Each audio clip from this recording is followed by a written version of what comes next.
What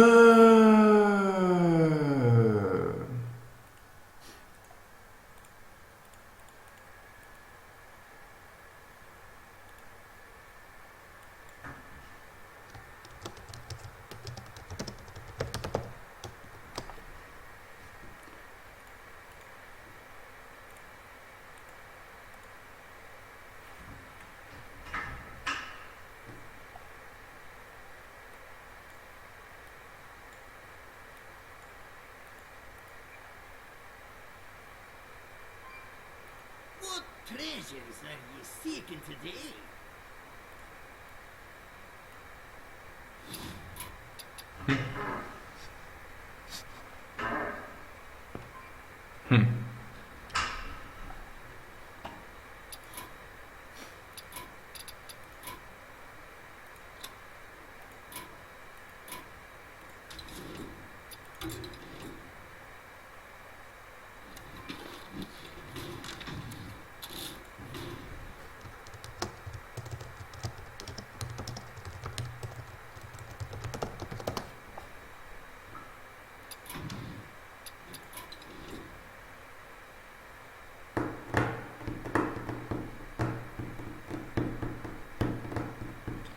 Yeah, some of the ventilator is going off. I don't know why. Because you should wait until the ventilator stopped running. You can also do one game and then if the ventilator doesn't stop.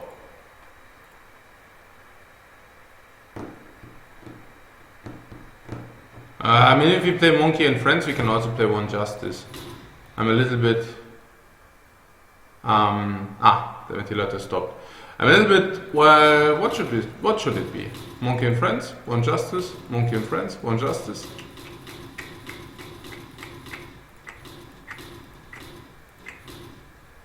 Monkey and Friends or one Justice? I will let you decide. Guys. Nobody in there, yeah.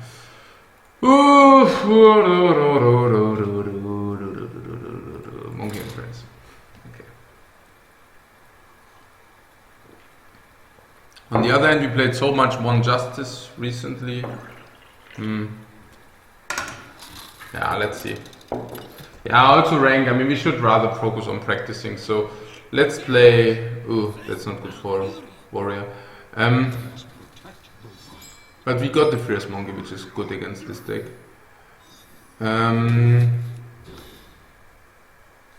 we need weapons. But Monkey, of course, we keep. Yeah, the thing is, we probably just play a little bit, and depending on the result, if we actually drop a lot in ranks, perhaps we can also test out some Highlander Warlock, I guess. Ugh. Yeah, Paladin, of course, being better against Druid. That's not the question. But at least we got this 3-drop. Hey, the Monkey is always good. He simply is always good. Yeah. I mean, I really don't know like why people don't like the Monkey. So next turn is actually Keeper. So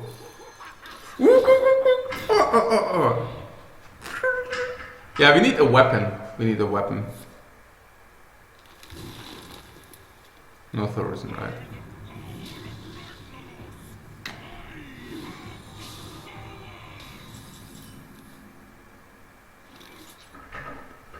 Yeah, it's great.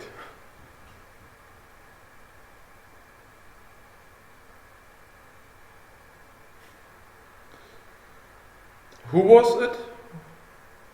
He was second to act. So he played Wildrose turn 2, and we played turn 3 the Monkey.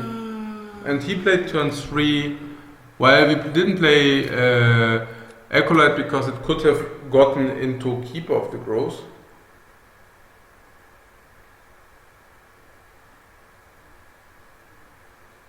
But then again, we could have sent it into a 4-6 taunt and then execute the 4-6 taunt and then play the Monkey.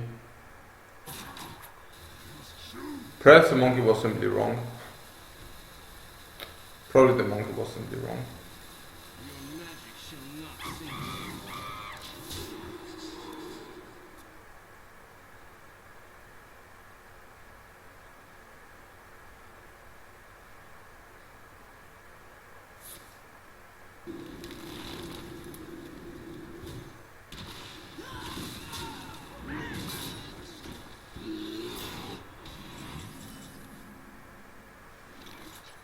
We should have not played the fucking monkey.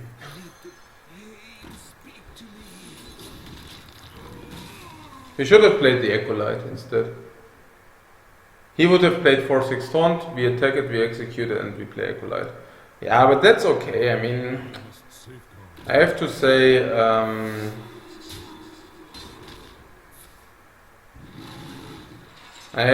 that we also need some games to get warm with it again, I guess. To get into the mind of thinking like a monkey.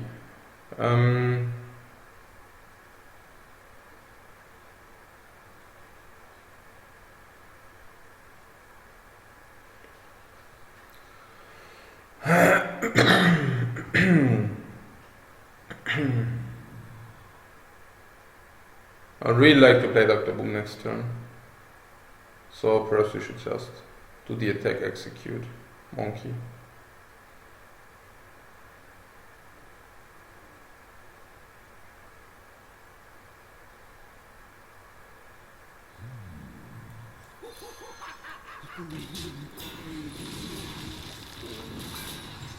It didn't have any drops, so probably now it will be Ancient of Lore. But if it's Ancient of Lore, this at least protects us from this. We will then be able to play Dr. Boom, which isn't bad. Okay.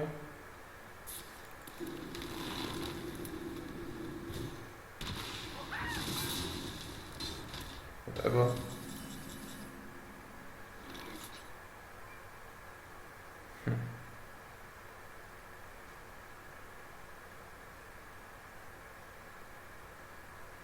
Shieldman Shield Slam seems to be reasonable. Dr. Boom is also reasonable. What now?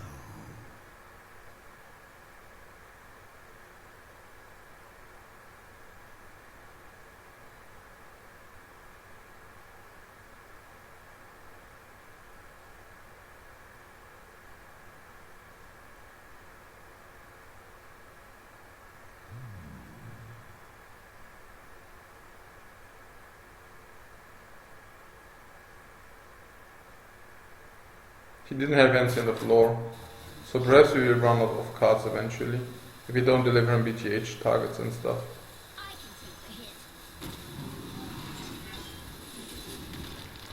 I think if we play it like this, we don't deliver on BGH target.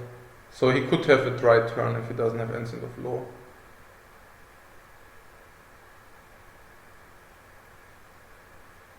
I mean, that's my hope, of course. Forget the dry turn, there was simply Dr. Boom.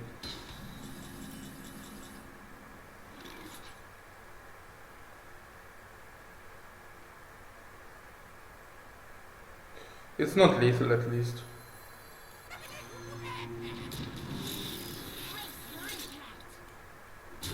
It could have death bite, not.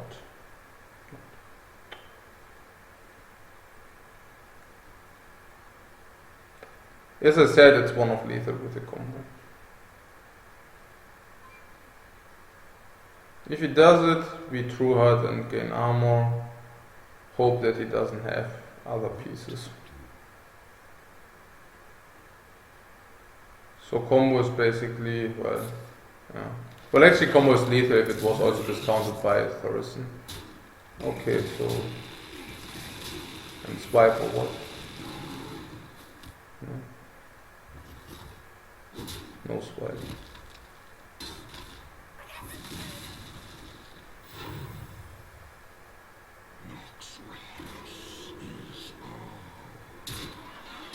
So no Savage Roar available.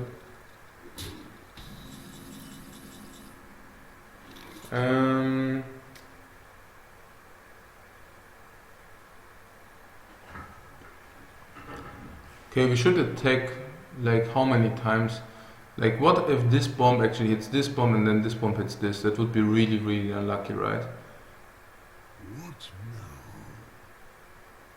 Should we check first? No, we don't check first. We do this first. So now we can actually attack and attack, which we probably should also do. Brace for impact.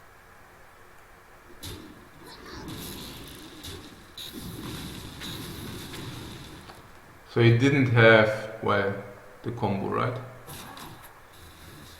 But this attack doesn't mean anything, so we should play this. Yeah, simply because the attack doesn't make any sense, right? 4, 6, 8, well, okay. For 4. It's not really cool. Where shall I start?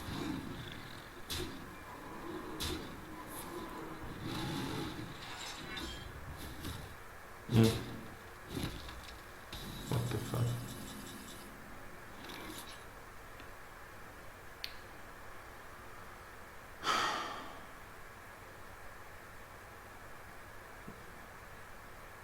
Okay, alles in 4-4. 4, 4, 4, 4, 4, 4, 4 plus 8 plus 10 durch 3, 3,3. Yeah, it should not be useful to use this, I think. Should be able, but do we have a better use later? Let's say we brawl and one of those survives. No, it's so bad. Cannot do that.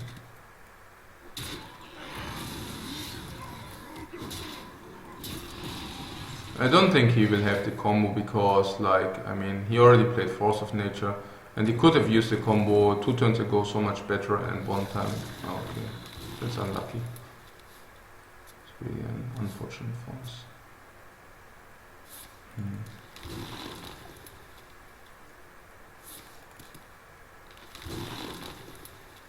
He already spent 1 Force of Nature, that being said. Baron get on.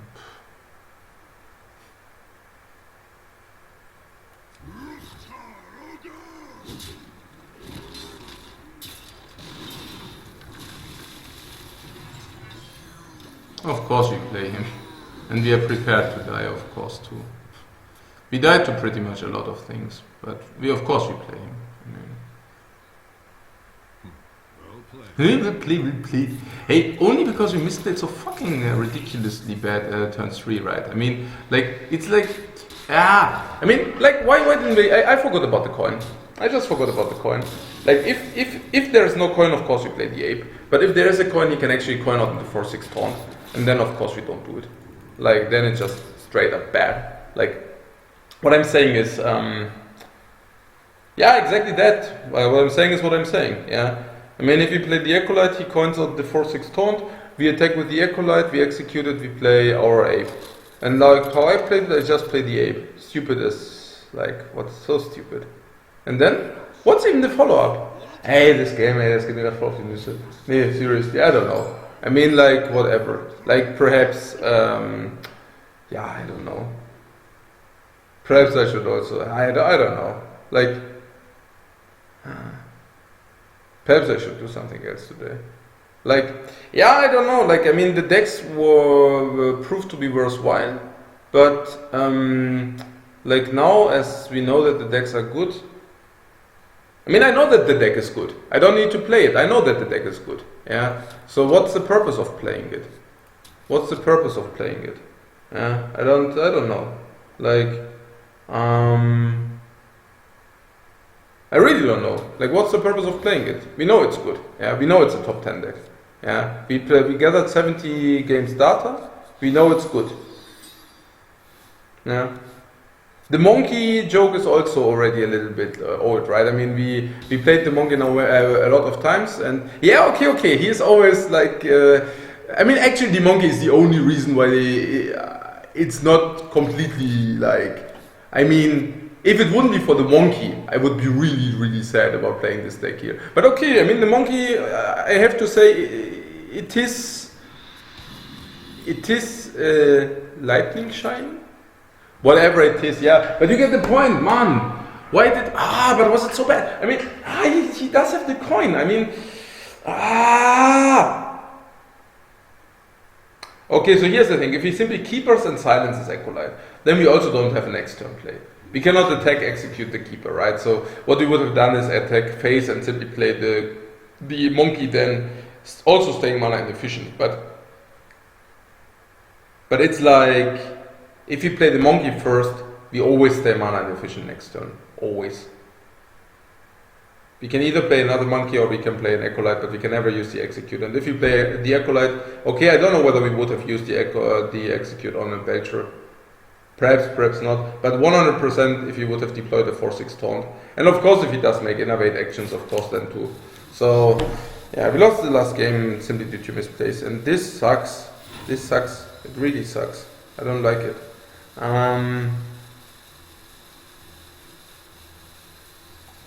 This is good against like the in-game boss. So if you play this, you can perhaps not in-game boss it. Yeah, on the other hand, it's the first game since a long time of Paladin play. So yeah, perhaps we should. I mean, this is also why we play, right? To get better at it. I don't know. I don't know, guys. I mean, it's just so frustrating if you... Yeah, it was also too quickly played. I also played it too quickly. I was, without love, right? Just playing it. It sucks. I perhaps you should just play the other deck again. But on the other hand, I don't know. I really don't know. Perhaps, like, we also have to test some third deck. 2.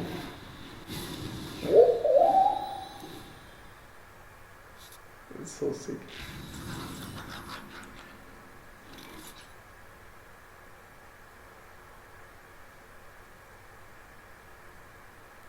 Operating the pain.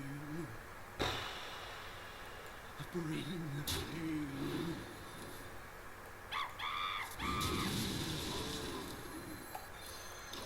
Yeah, we also need to test some third deck. So this is this. No, I'm of course never happy if we throw games. I mean, that is well needless to say, to be said, right? I mean, that's very needless to be said. Yeah, whatever, I don't know, like, but perhaps it's also, I mean, perhaps just getting back in the mood. Okay, let's just play 3 games, and if we are after 3 games still not in the mood of playing Hearthstone, we can also just call it a day. But let's just play 3 games and see whether, it's the first games of the Warrior, whatever, yeah. I mean, it can be that, yeah, it simply can be that we need some time to get back into it. Like, yeah, this was a standard, that was a dumb rule of thumb actually, like what that has been. So the rule of thumb was actually always play Monkey instead of Acolyte, but against Druid. But the rule of thumb only applies if you are second to act, because then they can only play the Keeper, and if they can only play the Keeper of yours, of course you want to block their turn. Yeah, so that's the reasoning behind that. Yeah, we play Belcher and not Taskmaster, it's clear. We need Grom to, but we also drew 2 cards with the Acolyte, so that was really good. At the moment we actually break even with the cards. Yeah, he played Swamp Ooze on the Burgund weapon, not really appealing for us.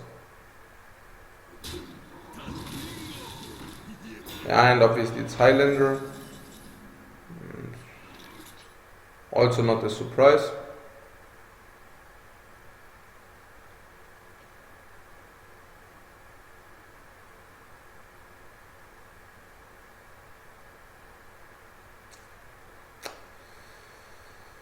Nah, Taskmaster can directly trade into Sen'jin. It looks good. It looks really good. Yeah, I mean Slam can also trade into Sen'jin. I don't know.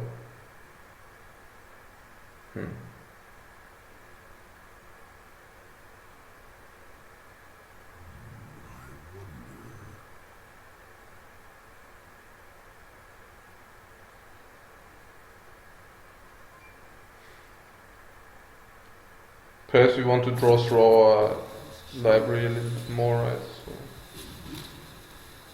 Yeah, exactly.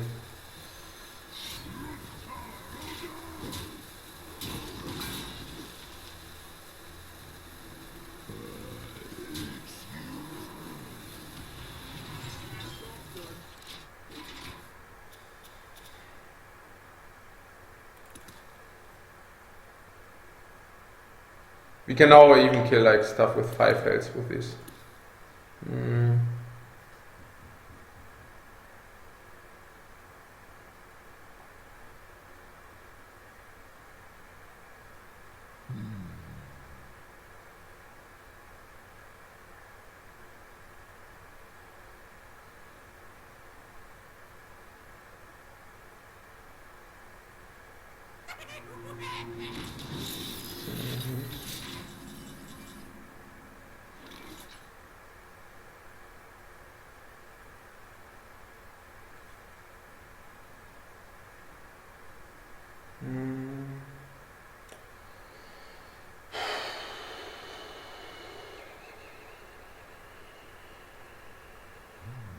Yeah, task must execute, shield block.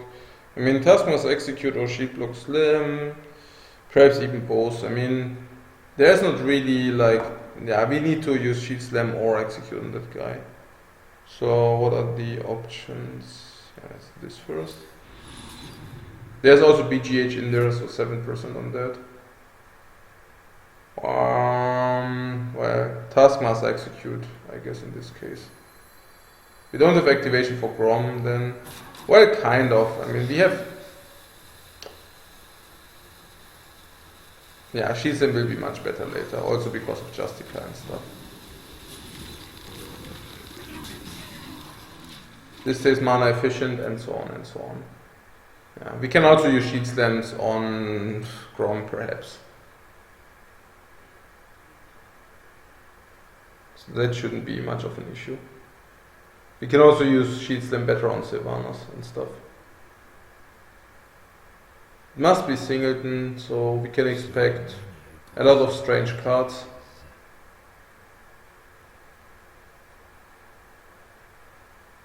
One of those actually, of course, being Reno Jackson. So we don't ever use our weapons to deal damage into his face, because our minions will actually deal the damage into his face, and eventually he will be forced to play Reno Jackson just like that. Yeah. One Molten Giant is to be expected. That doesn't matter too much. We can either play this or this or this or this into armor up next turn. Yeah, okay.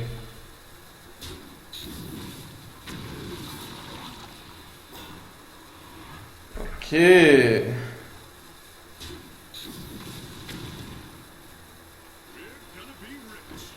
I hear they're gonna be rich.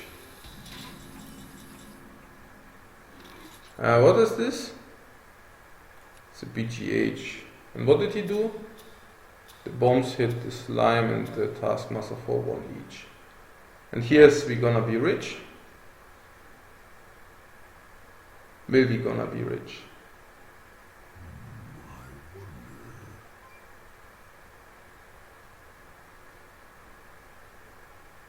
Yeah, Dr. Boom Shield Slam or sending all in. These are the two options.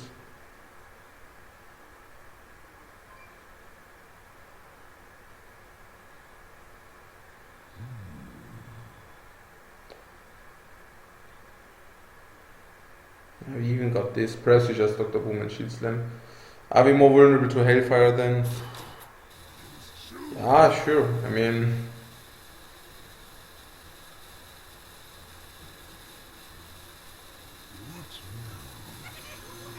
I don't see on the other hand why we shouldn't simply Shield Slam that. I mean, it's also 3 damage in face, and what could potentially happen? Hellfire, yeah, Demon Flame, or whatever that's called. I think it's acceptable. I mean, we have the Shield Slam killing a 4-6. We had the mana left anyway, so we basically trade the card against a 4-6. I don't see anything wrong in that, especially if you have this for potential Molten. And what's the other big threat? Stalag. So this is for potential Stalag and Molten. This is well in general, but we don't want to convert yet.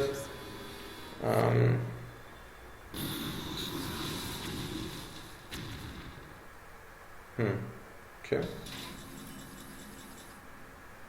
Here's Grom, and we can actually deal 20 damage. Interesting.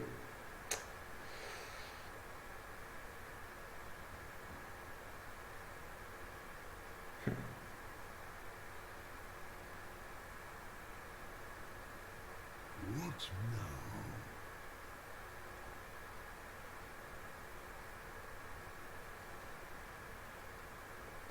We could use our Sylvanas to steal his Sylvanas. If we do that, we don't have activation for Grom left. How ridiculous is that, please?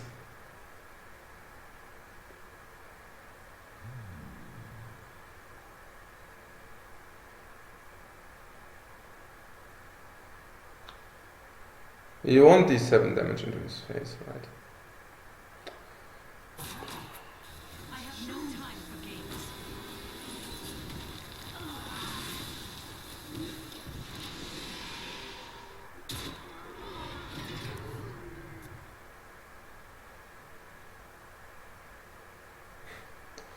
I have seen better stuff too.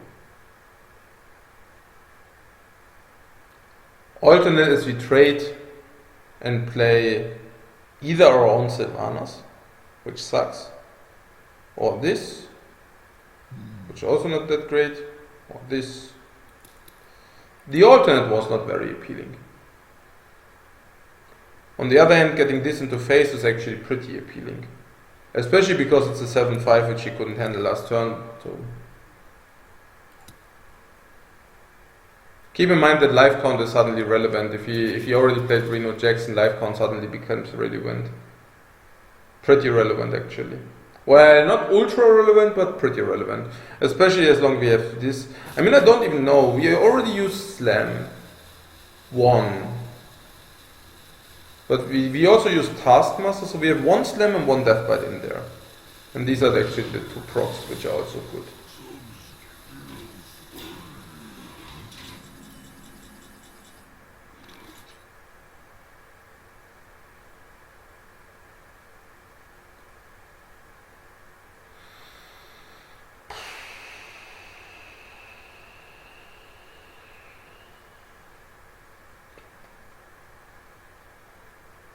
What now? Yeah, 7 damage.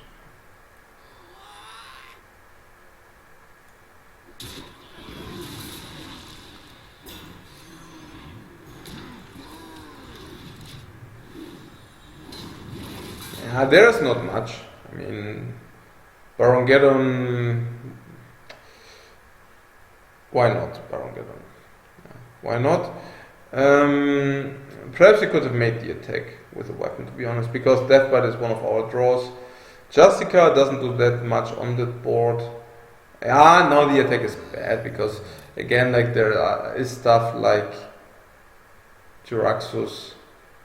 Yeah. We can always draw the Slam. This is our activation. We have 1 Slam and 1 Deathbite as activators. He should have 1 BGH, or did he already play it? No, I don't think he already played it, right? So he still has it in the deck. So he has the Mountain Giant, doesn't matter.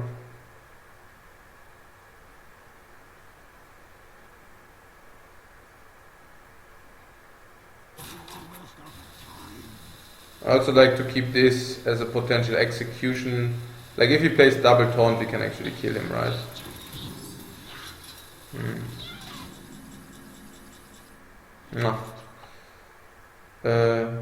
10, 13, 15. Yeah, it's lethal, right? Okay.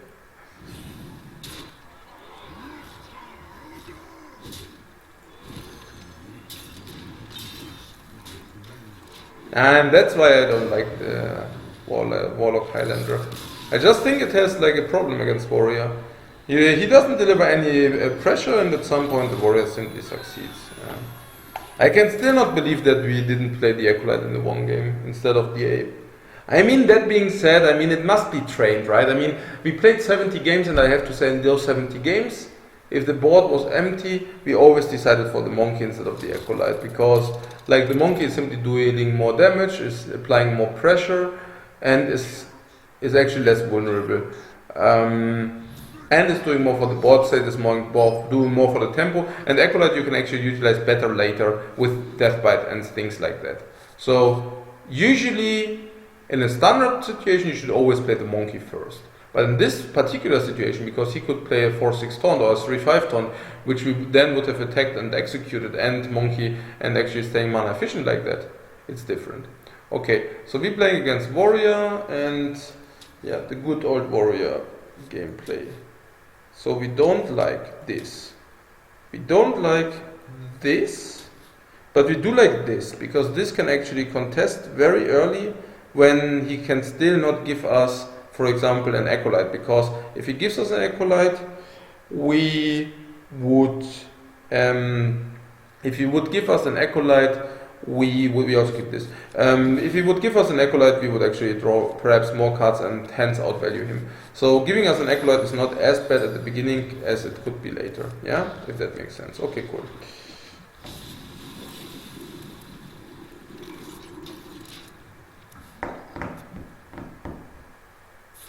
We are second to act, so perhaps we should also consider just playing Acolyte and playing it quick.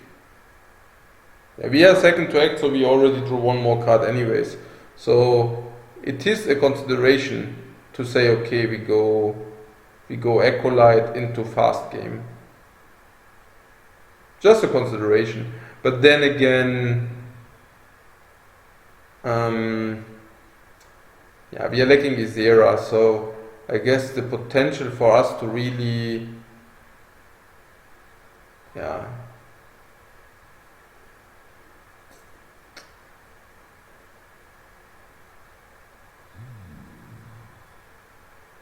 I don't think so.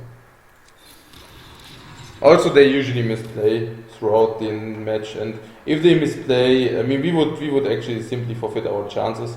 We already know that he will probably misplay during the match. So why should we go YOLO? Why should we go YOLO? It doesn't make sense. Like, we know he will misplay at some point, giving us an opening, and then we win. That's like the idea. Like, in average, this should be a bad matchup for obvious reasons. Not because of the monkeys, but simply because of the big threats they play, which we usually don't. So that's that. But then on the other hand, there's the hope that he will give us an opening, and if he actually gives us an opening, we try to use that to succeed then. I have to say, with yeah, now we are death biteable, of course. Okay, but he didn't have it. That's good. Because now he is death biteable.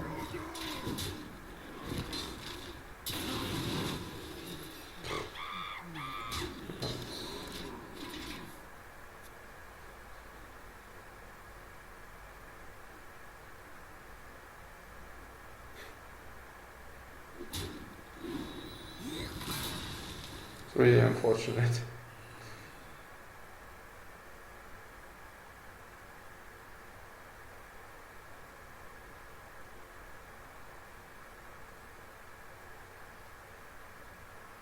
Let the pain speak to me. Yeah, and here's the opening.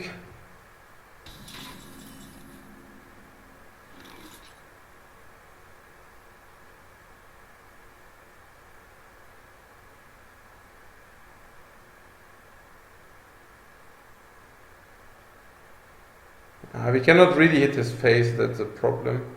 I'd really love to let him draw one more card, but we cannot really hit his face. That's really a problem. If we hit his face,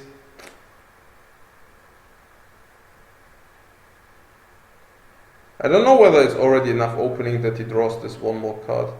Perhaps it is, who knows. We cannot hit his face, doesn't work like that.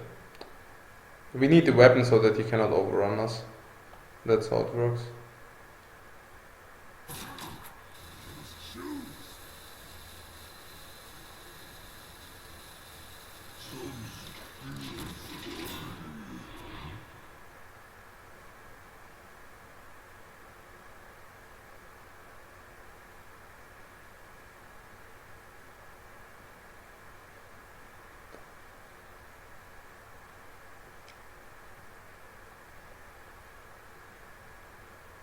It could be that,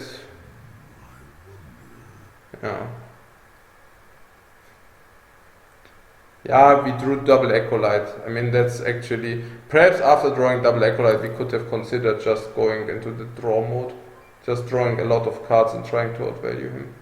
With double Acolyte, well, perhaps we should have done so.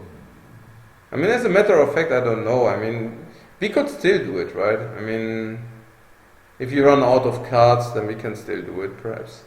Just using Acolytes.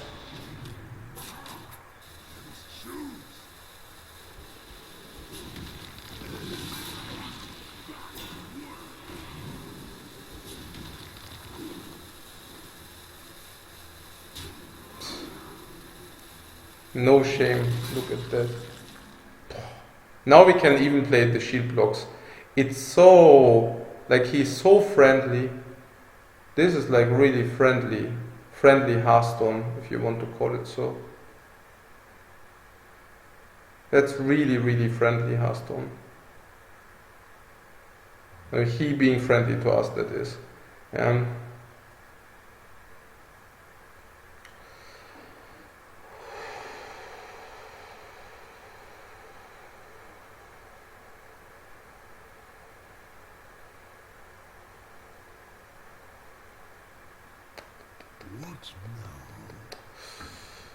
20 against 19, but actually it's against 18, it's against 17. So it's 20 against 17, so it's a 3 over.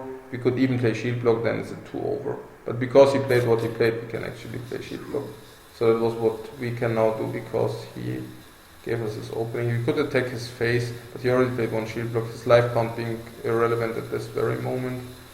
So yes, we could attack to get rid of this 3-1, but the 3-1 is worth like 2 mana. Well, because we can attack Reds is worth 2.5, but the weapon is worth like 3.5. So yeah, I mean we would have also dealt 4 damage into the face, but on the other hand we also want these boombots that they can actually hit this and not face. He already played 1 shield blow, shield slam. It should be fine. I'm made to fit. We played this before, like, yeah, it's super good also because of no brawl. Like, now his brawl will be useless.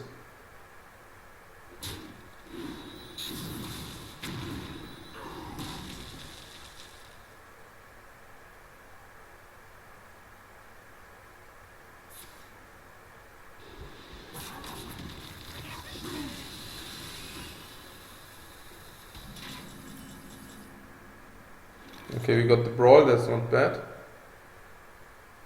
We can play Sylvanas, which actually counterfeits this perfectly. And we will. Yeah, Sylvanas on this board is simply very good. I have no time for games. We can even think about playing Acolytes at some point. I mean, whatever, yeah. I mean, at the moment he's simply 3 cards deeper. So there won't be a... Before we play the Acolytes, obviously we play the shield blocks first, yeah. Or does he really send both in? That would be so bad. Hey guys, I mean this guy is not even giving us 1 opening. This guy is giving us like 185 openings. I don't even know where I should begin. Like playing the Acolyte, then actually shield slamming the Bacher, then attacking the remaining slime with the Acolyte, then taskmastering his Acolyte. What else? Yeah, playing the other one. And this just was also a bad action, so like, it's really, yeah.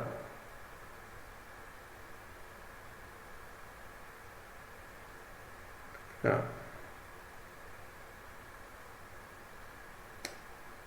We could take life, but on the other hand, Brawl is the card you want against Dr. Boom. Because Brawl is the most efficient against Dr. Boom. So perhaps we should just, what should we just do?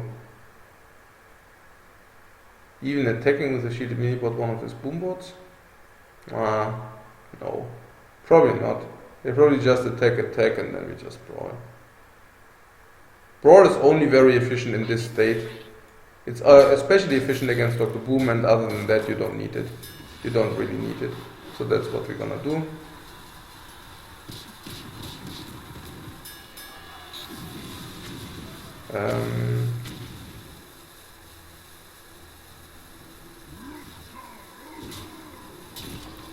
I don't want to hear anything.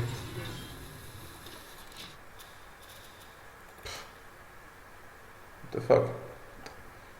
17-15. So that is fair as long as we can actually handle his threats, but...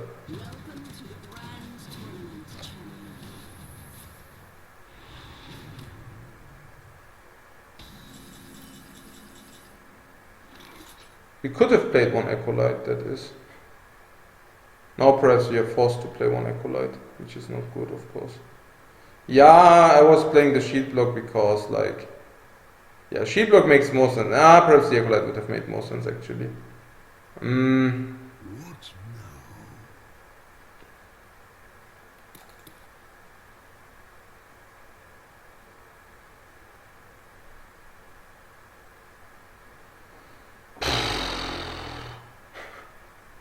Yeah, cool.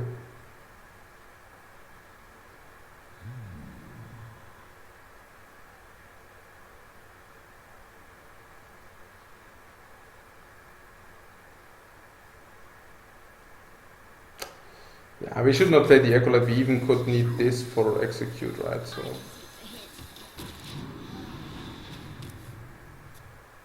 And if we need the slam for execute purposes, well, you can think yourself, right? Then we are already again one card deeper. The Acolyte only being a 1/3 body. I don't know what this should accomplish. Perhaps he even sends a 5/6/3 into 0/5/5. What now? 16/14, yeah. We can also not go deeper because he's already ahead in life. If we go deeper with an Acolyte, we just throw the game. Cannot do that.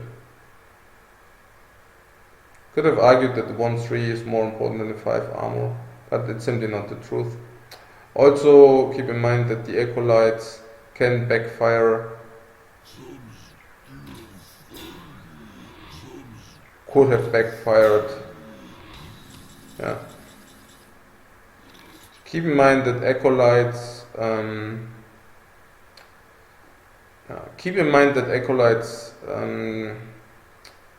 Can backfire because he can, like, it's a 1/3 instead of 5 armor.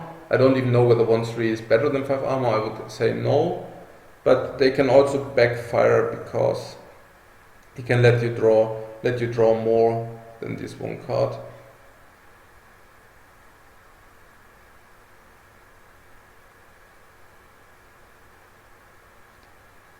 Now we have a situation. Guys, this sucks so much. It really does.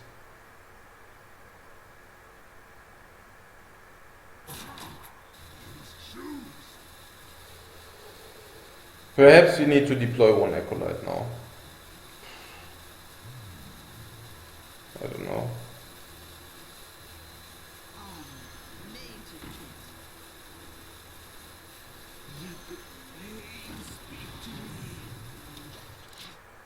I don't know about that.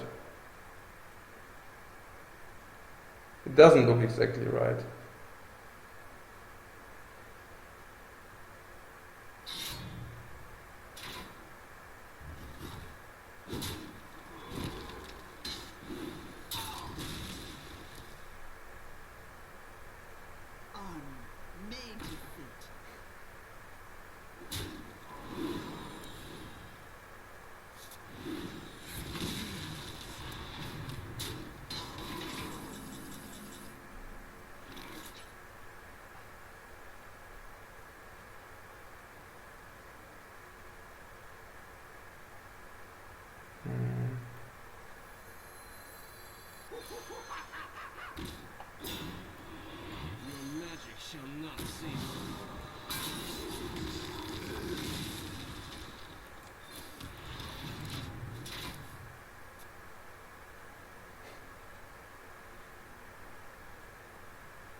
Hey, that's the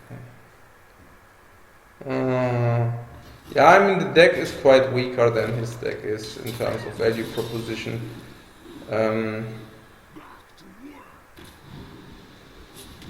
He also drew the Justica earlier. Yeah, I guess sometimes skill is not enough. I mean, like, you see it yourself, right?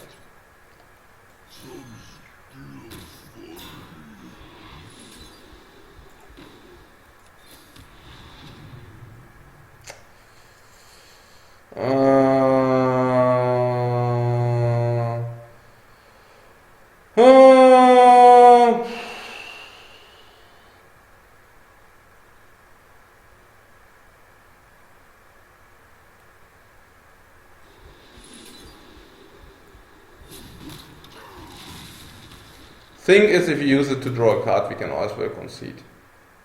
We can only hope that, well, We can only hope that the shield slam will be sufficient. Or he runs double shield block. And this is what I thought. And this is why we killed the 1-2, the 2-2. Otherwise the 2-2 could have now eaten the guy.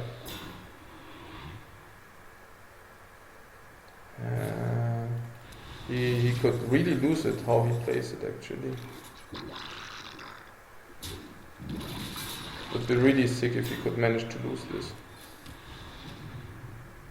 Yeah, we play this despite being attackable, right? We just get more armor if we play it now. Yeah, I mean we used one execute for something else. So we need the death bite soon. Did we even draw one of our death bites yet?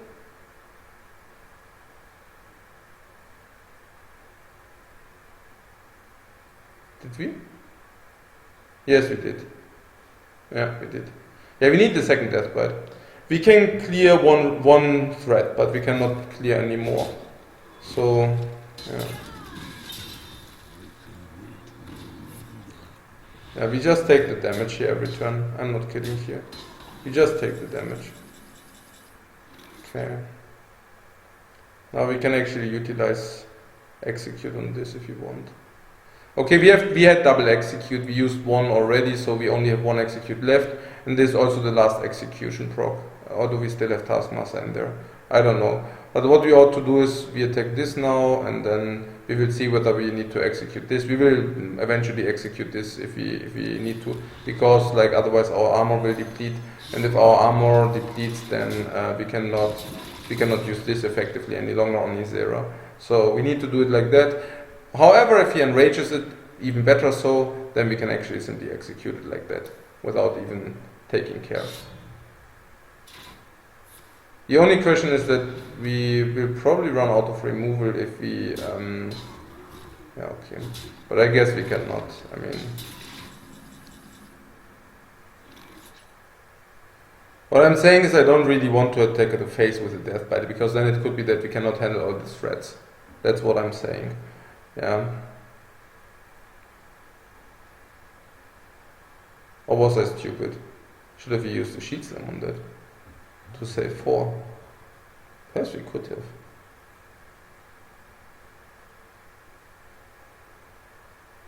What if we use the sheet slam? We can always use the weapon attack and execute then.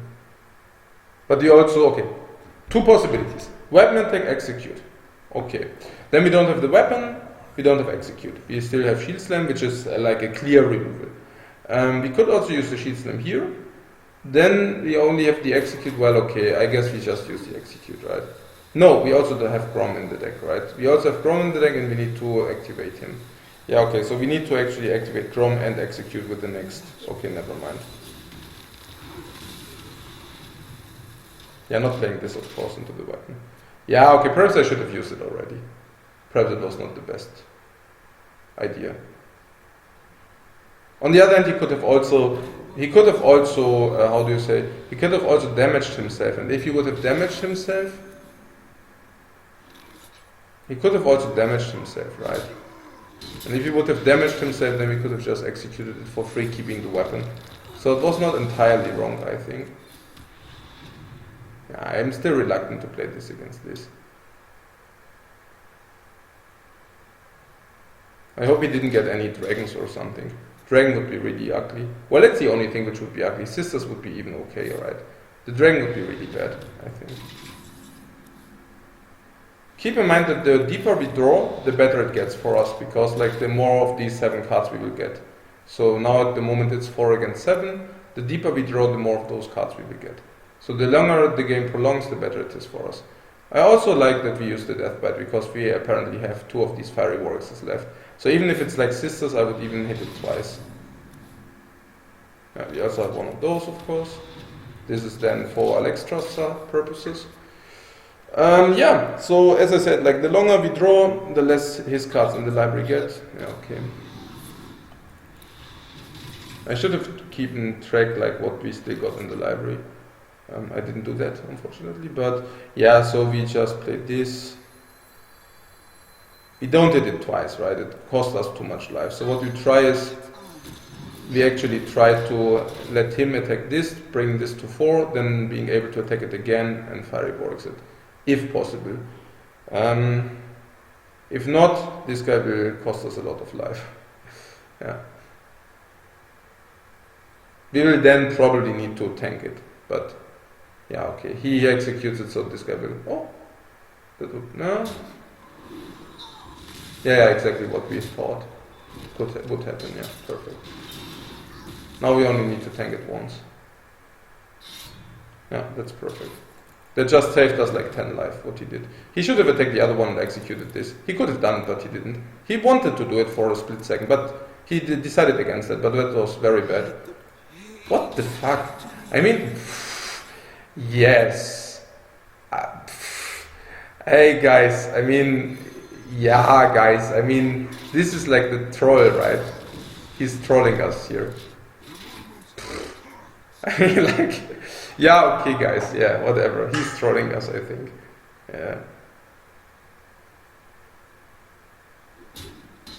That's not nice of him to troll us like this.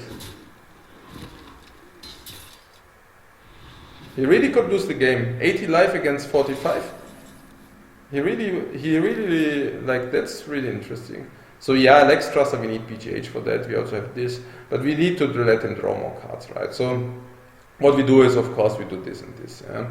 And how it is looking at the moment, he has 80 life and we have like 45. So he has 35 life ahead, and probably he also does have Alex Trusser, so he's probably 45 life ahead.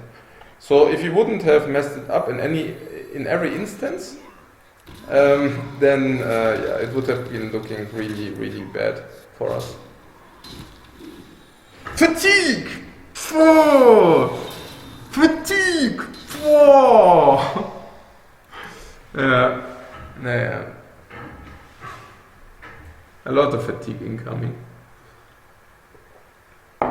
Yeah, I don't know how he managed to do that. I mean, in the end, this was really weird. Nah, that sucks. Yeah, perfect. Rock the bomb, Rogar! And boom, fatigue for 3. And this is what I meant with the weapon charges. Like, now we really used all the weapon charges. Just think about it. We used every single one. We used this on the Maiden, we used the other one on the Acolyte, we used this on the Maiden again. We used every single weapon charge. And now this is our last. Fatigue for 4. Boom! And we are still not even fatiguing for 1.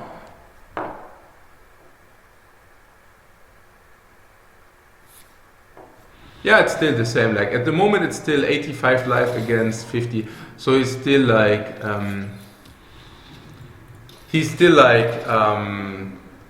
yeah, he's still 35. Like he's actually still 45 life ahead with Alex, but it will eventually change. Keep in mind that he also does have Sylvanas. We shall not forget that he does have Sylvanas. Yeah.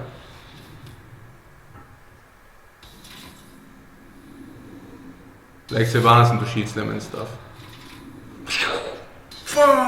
6 fatigue. Perhaps we should explain him the math of fatigue. Yeah. That's... Hey, did he really manage to amass 40 life advantage?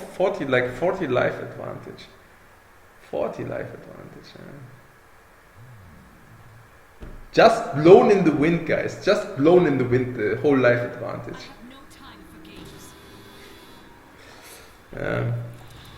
The dream, guys, the dream.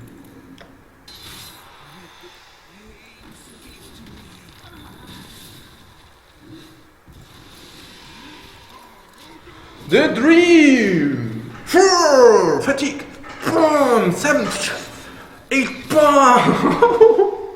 Yeah, okay, he's doing the drop. 65 life, 57. We are catching up. We are catching up, guys. Keep in mind that we only have 3 cards in the hand and he does have 6 because his deck is much more value heavy. Which actually means that, well, I mean exactly that, right? Like, we have 3 cards, he has 6, but it's unfortunately it's execute. Or did he already spend on execute? No, I don't know. Yeah, but it's actually like a lot of removal. You see it yourself, right? I mean, he has a BGH, then there will be something like execute and so on. And all the removal is like worthless because he can just not use it. Yeah. Like, we don't even have threats left. And he has tons of removal. Like shield slam and stuff like this. Or does he? I think one shield slam, right? Yeah. There's a shield slam and then he does have executes left. But it simply doesn't matter because, of course, he does have so much more removal than we. I mean, I can also show you. We can just play him, right? I mean, we can just play him and then we can see that he has like executes for that left too. But it just doesn't matter. Oh, and there's also Alexstrasser. Alexstrasser will come down, right? So yeah, bash execute, babam, yeah, and then there's Alexstrasser left and Alexstrasser whatever, yeah. I mean, Alexstrasser we have this.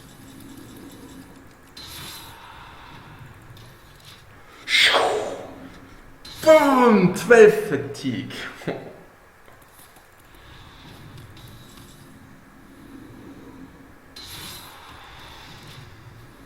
Yeah. It's gonna be all over soon. Yeah. Should we play the troll BGH? Yeah. I don't know. Okay, guys. Okay. Yeah. The monkey striked again. Okay, what?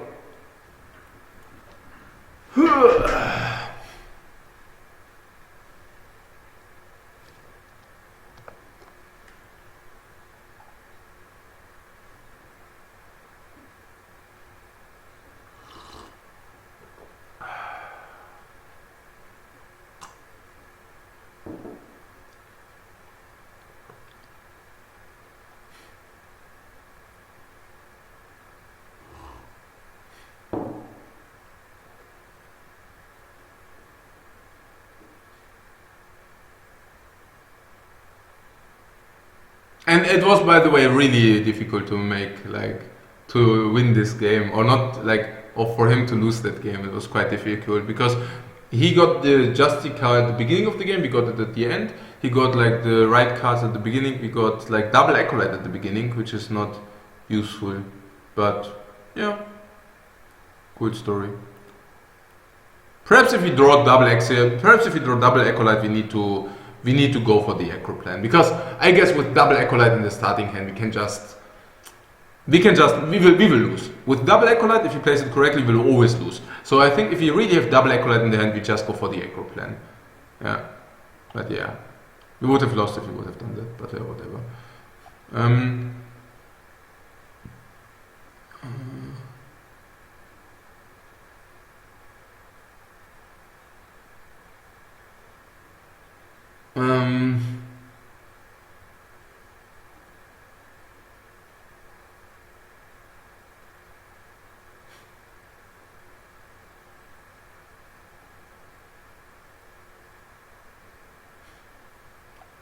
What? He thinks you have Sylvanas, he wants to do what happened to Rag for that seed story? Yeah. What happened to Rag for? Huh?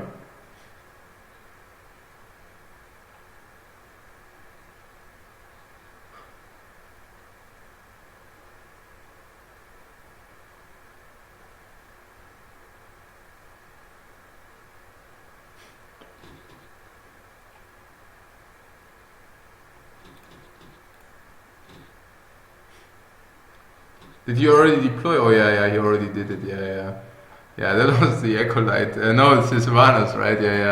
Yeah. That was not. Yeah.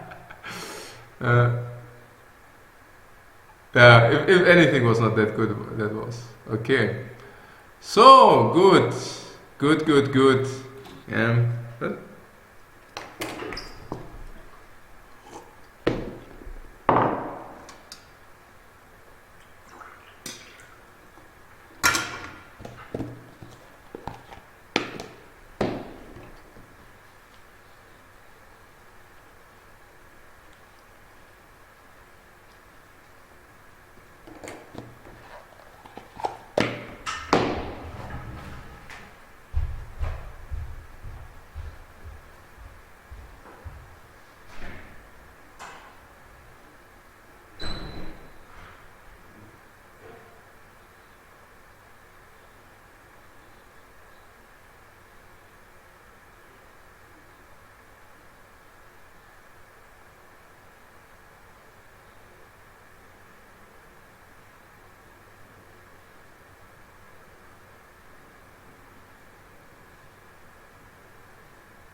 By the way, for those long fatigue warrior matches, there is something which is like called deck tracker. So if you cannot keep track of all the cards, you could use that. But I would strongly suggest not to using deck tracker. It might seem very appealing to use stuff like deck trackers, like to see the cards which are already out of the deck and stuff like this.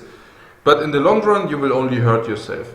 And the reason why you will only hurt yourself is because anything competitive, anything, is without deck tracker. So if you use deck tracker, you get used to it, and then you will actually eventually lose the ability to play good Hearthstone yourself, because deck tracker is actually doing the work for you. It also hurts your general understanding of the game state and of the game in general. Like, you should have like a whole game plan for every game. And I think deck tracker and this is not good to actually support getting this understanding right. Okay, yeah, Monkey and Friends, I don't know, guys. I mean, the deck is good. Yeah, I mean, we know it's good. Yeah, but I have to say I had more fun when like all people were playing aggro, and then we could always like, okay, what? Oh, where's Checkerbot? Okay, yeah, I think we forgot to open it. Damn. Yeah. Okay, doesn't matter. I mean, the stats didn't change. We won 2 and we lost 1. So the warrior stats actually didn't change. It's still the same. What I wanted to say was about like the current environment. So what is it? Paladin, okay. Some secret Paladin. Warlocks. So what are the monkeys doing? Let's say, like against Paladin, monkeys are always cool, like very cool. Well, sometimes they get slaughtered by True Silver, but nowadays people are only running 1 True Silver. So against Paladin, the monkey is really cool. Against Warlock, the monkey is the monkey is cool. Survives Hellfires and stays in the way, and and survives implosions. Monkey is cool. Shaman, yeah, monkey is great, right? I mean, against Druid, yeah, monkey is okay. Against Hunter, yeah, monkey is great. Against Warrior, he could be better, let's say. Yeah, against Warrior, he's not that good. Against Rogue, you're okay. Against Tempo Mage, he's good. So, yeah. Yeah, perhaps we can also just spam some more Highlander, Paladin. I have to decide myself what to play. I don't know. Like, we now have the decks and we know they are good. Okay, we were wondering about the Warlock, right? About the Warlock which we actually plan to bring. We were wondering about the Warlock which we actually plan to bring to Conquest format. The thing is, here's the thing. I would just play another ladder with this Warlock, because the Warlock at the moment we are really bad with this Warlock. So I would probably just play, let's say 100 games until we are actually familiar with the Highlander Warlock. 100 games is roughly what I need, so that's like roughly 3 days. So 100 games.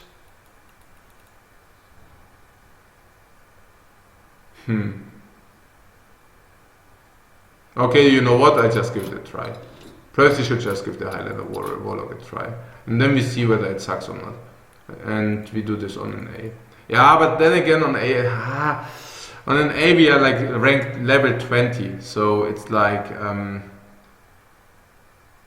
we don't get information. Like, okay, how could we find out? I mean, the thing is, okay, 2 things. If we try this Highlander Warlock, 2 things which are not good. Like, if you try it on an A, we tried actually on bad competitive environment. If you try it on, but in general, we also don't know it yet. We don't know it yet.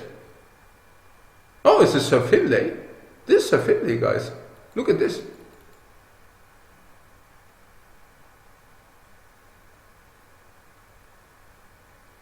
Okay, yeah, whatever. Okay, so,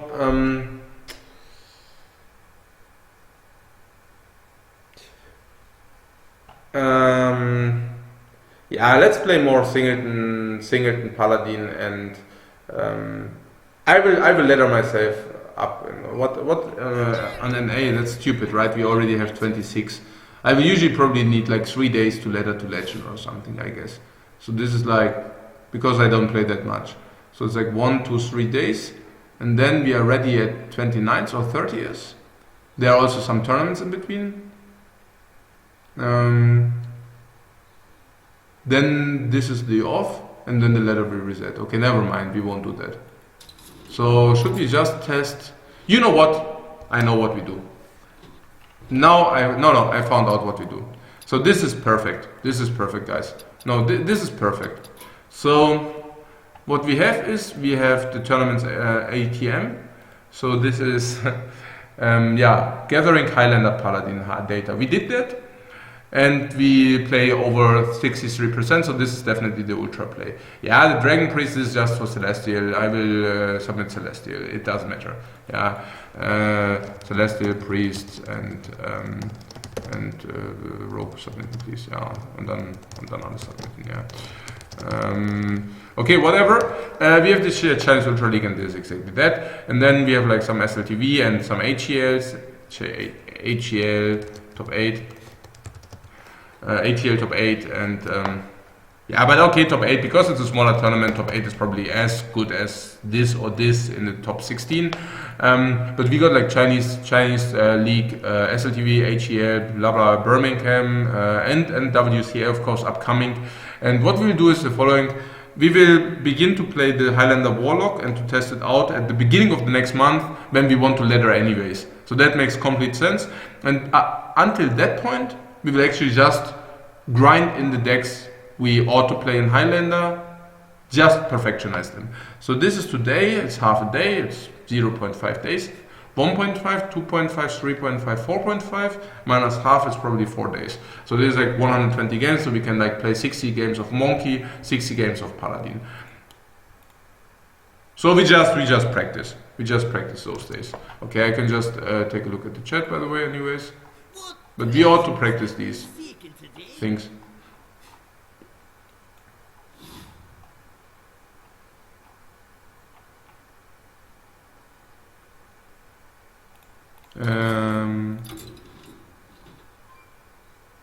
Yeah, so a little bit One Justice, a little bit Monkey. More.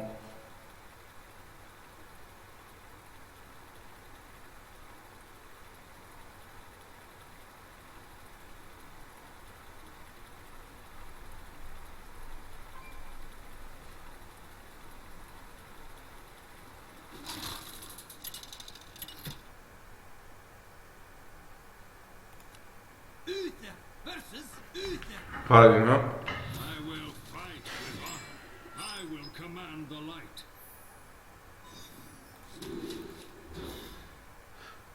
Let's command the light. Nice opening. Nice opening. Only Zombie Chow is missing. Well met. Secret Paladins sometimes can outvalue you or like outrace you. This is such a disease here. Like I hate so much against. We have this against Challenger, but only if you are fast enough. At least we have some kind of curve, but the early game leaks a little bit. So against Secret Paladin, this deck should not be that good.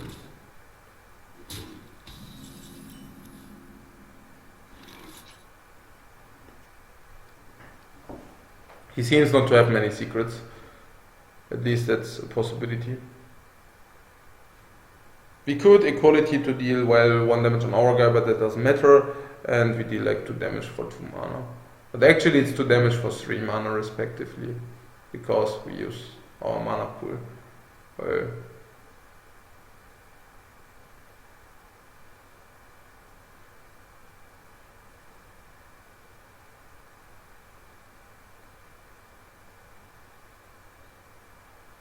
On the other hand, he could wreck us if he plays Master for Battle. Or could he wreck us really? I don't know. It's not complete wreckage. Yes, you should just. Let the pain speak to me. Perhaps we get also more value out of the equality. He cannot really kill this and play Master. He could kill this and play Master, but that is none of my concern. If he attacks this and plays Master, this can then attack this.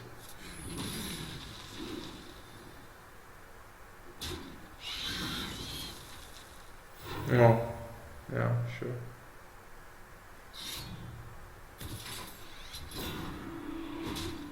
Perhaps he should have killed it, I don't know.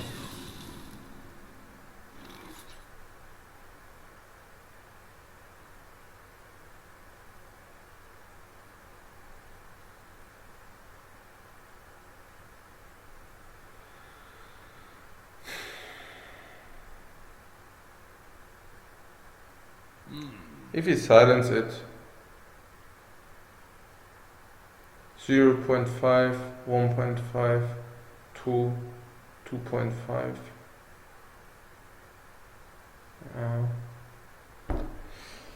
We have some overlay, silence overlay, but okay. 1, 1.5, 2.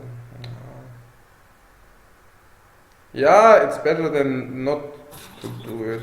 Perhaps it is not.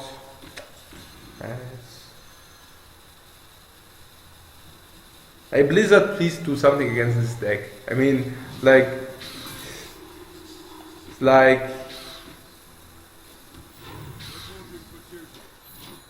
oh, that is so fun. That is so fun.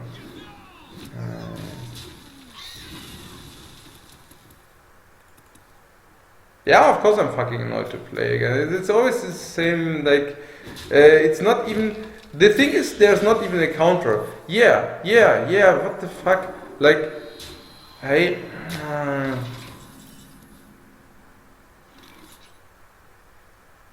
it's not even only about not having a counter against that. It's like the general perception. It's like, I mean, it's not even top ranked, like, because this deck is for brain, like, it's like, it's not even like, what the fuck? Like, if you play this deck, nobody likes you, and you don't get ranks anyways because it's a brain fart deck. Like, it's a, like, what could actually, if you don't use it, okay, perhaps it's for tournament practice. Okay, we give him that. Probably it's for tournament practice. But me, I'm super annoyed by playing against this deck. All the time. Because there's no direct counter. You cannot build something which has like 80% against that. And that is super annoying. Or 70%, or whatever, yeah. Okay, I ranted enough. I ranted already about this, right? Like, I'm on a permanent rant against this deck, I think. Okay, so putting that aside, we just play this guy, right? Because this guy can simply get hit and hit.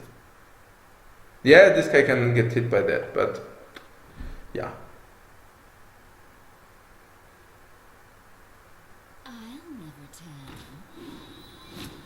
And don't tell me we should have played a quality turn 3. Just to get rid of the knife juggler. We didn't want to do that, right? Or did we? I mean, I don't know, perhaps. Who knows?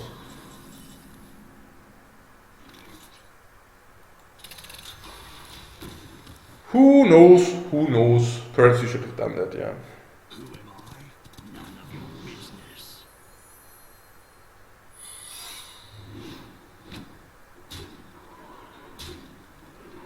At this point the game is over, but actually the game was already over. The only thing is like perhaps consecration or something, because then we can actually equality then consecration. That's like the hope. And then like if you do this, well, yeah, perhaps we have some stabilization options. But as it looks, that's not a possibility, so yeah, that's a concede, I think. Yes. Yup. Well, I mean, we could give taunt. Well, okay, we will at least try it, right? We will at least try. So we go with this. This actually sacrifices into this, and we hope that this actually gets the buff. If this gets the buff, we can just BTH it. Okay, we couldn't BTH it, unfortunately. So that means it didn't get the buff. Okay. So yeah, just concede. Okay. No, it's just like random loss. Yeah, it's like okay. Yeah, whatever. Yeah. Good, guys. Good.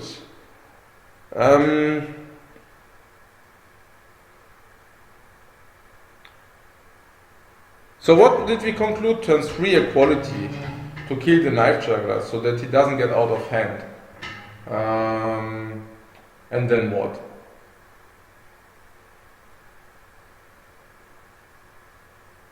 I can tell you what happens if we play equality. We play equality, which deals effectively 2 damage, and then we attack with the spider link the knife juggler. Okay. Then we get 2 spider links, and then he can, well, either he can play a secret, what he basically did, then the guy simply gets 2/2, and then he can play whatever he likes. He can either play Master for Battle, completely wrecking us, because then the 1/1 also attacks the 1/1, or he can actually simply play Cockhammer, what he did. Then he would have actually played Secret first, then he would have attacked with a Secret Keeper, our guy, making the Secret Keeper 2/1, and then he would have actually buffed with the Cockhammer, and then attacking the other 1/1. So then he would have had a 2/1 online. Okay, we would have then, well, played the Acolyte, which would have actually been pretty decent. He would have then made the Secret Keeper 3/2. Well, he actually did have like Blessing of Kings, so he Blessing of Kings just face. And while we could have then actually silenced it and attack it, bringing a token.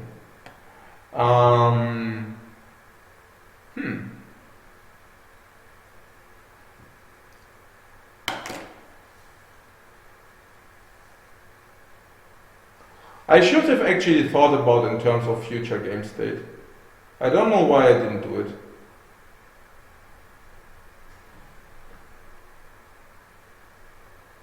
Always think in terms of future game state. Why didn't I do it? Why didn't I think in terms of future game state? Why didn't I do it? Because probably I was panicking in this situation. Or because I'm simply not good enough. Yet. Not good enough yet doesn't mean not good enough in the future. But the fact that I didn't do it means that we have space for improvement there. So, what was that? So, the future board state, if used equality, would have been equality, spider attacks knife juggler, 1/1, 1/1. Being value 2 mana. His side of the board, 1 Secret Keeper, 1.5, can attack, 1.8, soft taunt, 2, and the possibility of the ability making it 2.5. So if we would have actually played equality, the future game state, without anything being played, would have been 2 for us and 2.5 for him, leaving him with an overlay of 0.5. So that's if he would have played equality. Cards in the hand, -1. If he would have played the Acolyte, he, without anything, his knife juggler attacks the Acolyte, just assuming the knife juggler attacks the Acolyte, because this seems to be natural to be assumed. So the damage of the knife juggler doesn't really count at this very instance. The knife juggler being worth 2 mana, probably. If nothing else would have happened, that would have been an option. Leaving a Secret Keeper with 1 more head, but us with 1 more card. So then it would have been probably a 1 mana overlay from our side. So the only question was, when is it bad or when is it worse? So there were some options when it could be worse, but not that many. Even Master for Battle doesn't harm us enough. So I guess it was actually not even that bad. Probably was not even that bad. But whatever, like,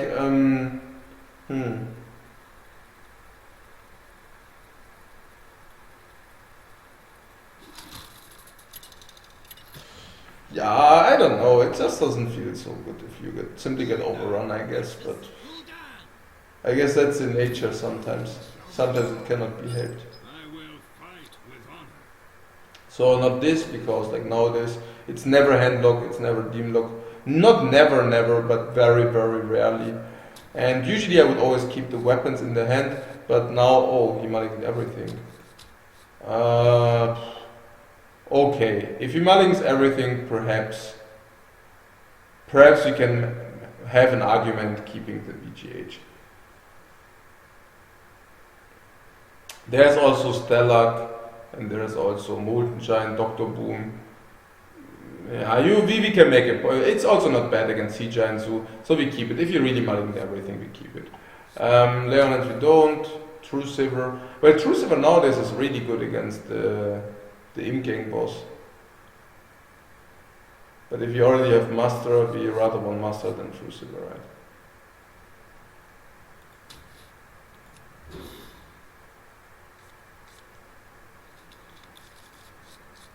I guess in this case we could have kept it, but we cannot see into the future. Yeah, Master is of course better than True Silver is. I mean, that's without any doubt. And the only question is, yeah, do we keep both? But the answer is no. We have 2, 3, 4, 5 curve, so we should definitely coin out something. And this something should be the Acolyte, because the Acolyte actually blocks the in-game boss turn. While on the other hand, the Master for Battle would have dealt 3 damage instead of 1. But I don't think damage takes such an important role. So I think blocking the in-game boss from coming down is more important than getting the 2 more damage in. If that makes sense. Also, of course, this combines into this, to be honest. Not saying it will happen, but it could happen. If you place an owl, that's great, because then we can simply eat the owl, and we also save our Tyrion. Like, our Tyrion cannot get silenced then any longer. Yeah, so that's actually...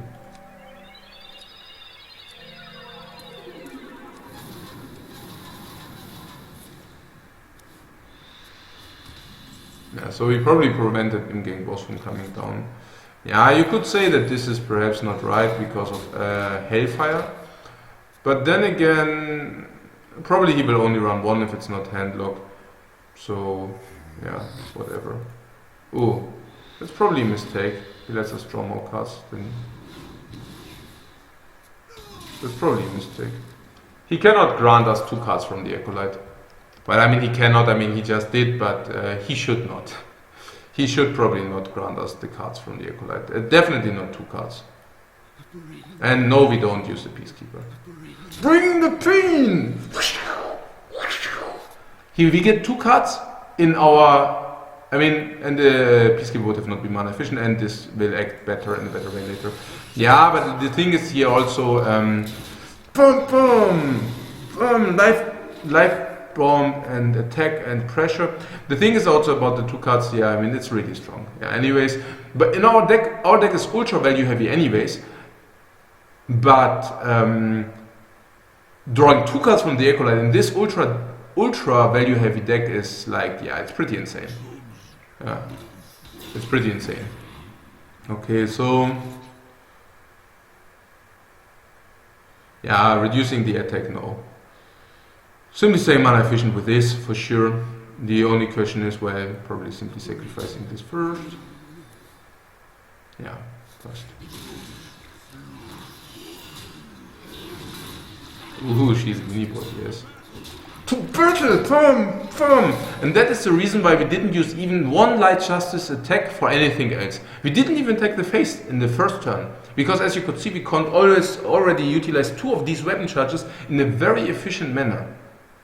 Just dealing this damage for free on the zombie chow, and just dealing this 1 damage, which was actually quite important just right now. And now we still have these 2 minions on the board, which are actually applying a lot of pressure against this Reno Jackson Warlock. If it's Reno Jackson Warlock, I don't know. He runs Chow, he runs Belcher, yeah, it looks like Reno Jackson Warlock. So now we actually simply deal like damage into his face every turn. Yeah, that looks everything like a Reno Jackson Warlock.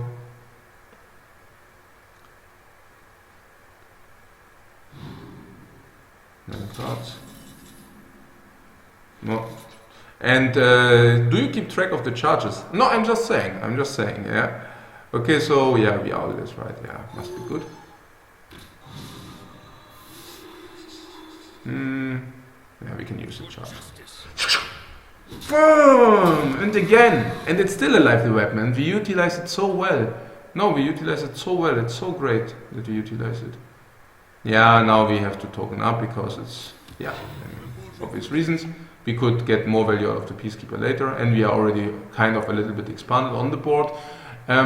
This guy here, well, there's Hellfire, there's Demon Flame, so probably we attack this. So what is it? Like, do we rather want a Divine Shield or 2 health on the Belcher? I actually want to attack with this because there could be Kel'Thuzad coming down, and if Kel'Thuzad actually comes down, I would like to revive this. To be able to sacrifice this. But this goes also for this guy. No, but against Demon Fire, this is better. Against Hellfire, we get the 2-2, and against... He also didn't have Hellfire 3 turns ago, right? So the chance of him having Demon Fire is higher than Hellfire, if you think about it. And we still have offense, a lot. Okay, so this we can actually not silence now. And do you see that we will actually now use the Force weapon charge? I'm just saying. Okay, so... yeah, probably Pilot the Sky Golem because this aligns into Kel'Thuzad. And now we can actually think about, yeah, killing it. How do we do that? It's just attacking, right?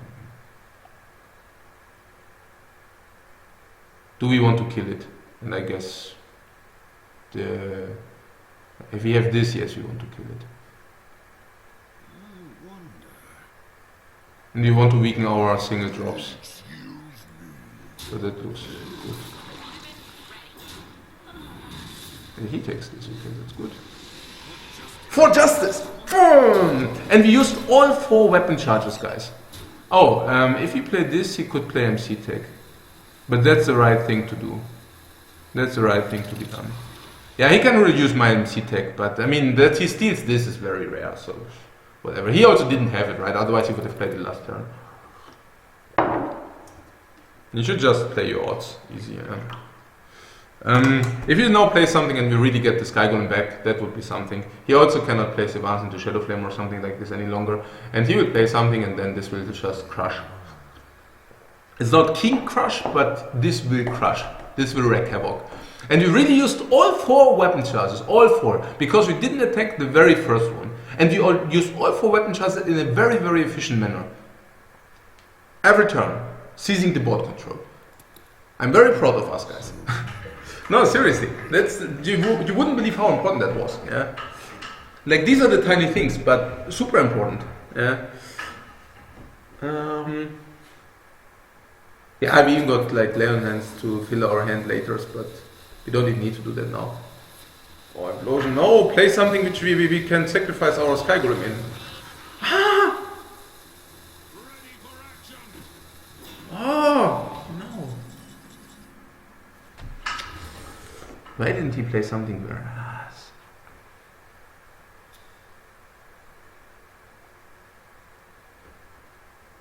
Tricky. Really tricky.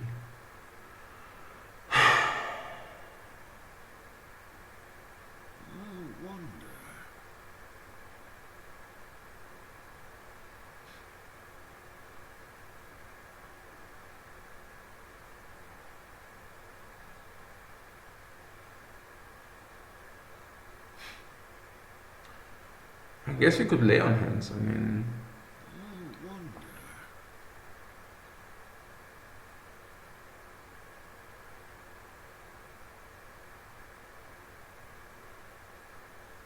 I don't see why we... 2, 4, 6, 8... Nee, we cannot lay on hands. Okay, so probably Knife Juggler and Tusker or something, right?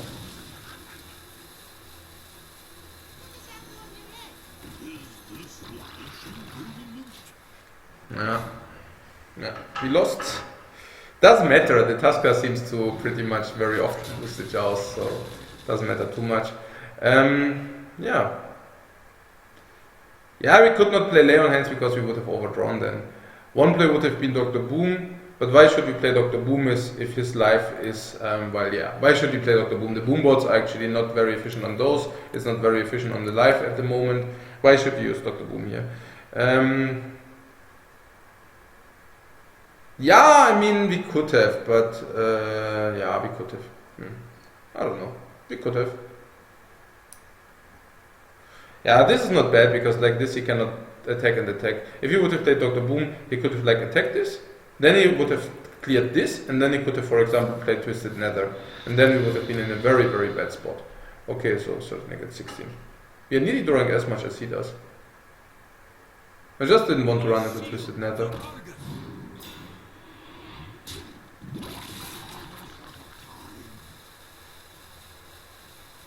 Now he wants to take the knife juggler, right? I mean, what else?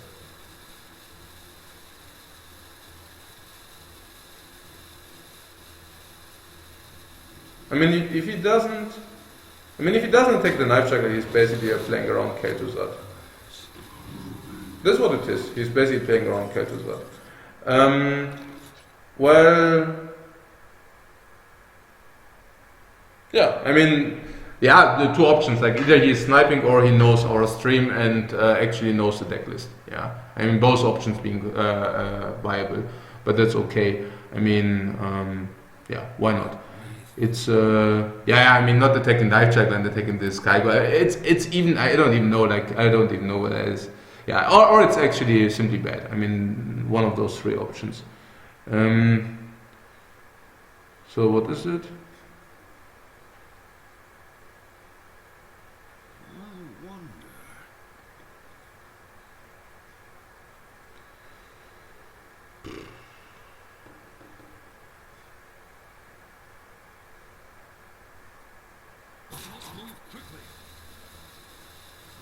Yeah, we can just do this, and then perhaps he plays Twisted Nether. I don't know. Like we can also do this, and then we can check.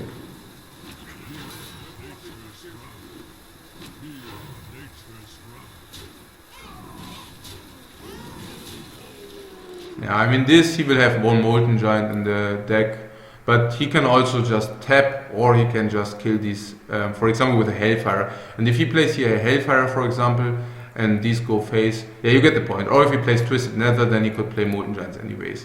So it's not like, yeah, the attack does have the purpose.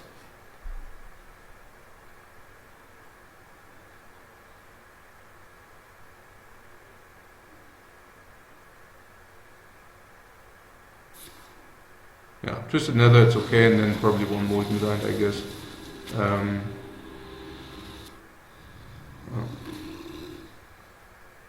This will get BGH'd.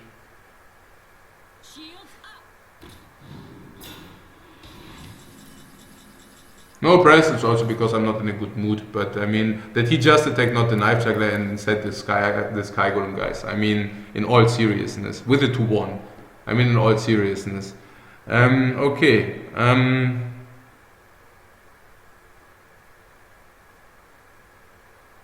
Yeah, okay, whatever.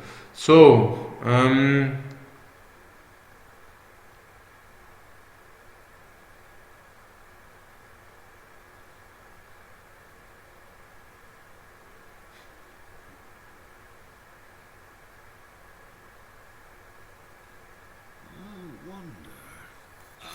beast in my sight.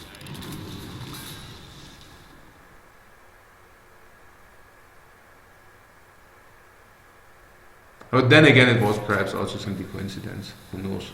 Yeah. Okay, so we already played Sylvanas.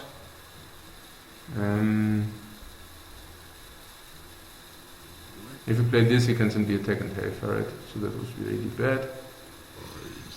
So I guess this is the play. He could have Reno Jackson, he already played Molten Giant. But we had the BGH against the Molten Giant, so that was actually not bad. If he plays Reno Jackson, of course he gets back to 30. But I mean, we didn't have Trucifer, so how could we prevent this? Okay, so he plays Jaraxxus, but he cannot play anything else that turn, so that's good for us.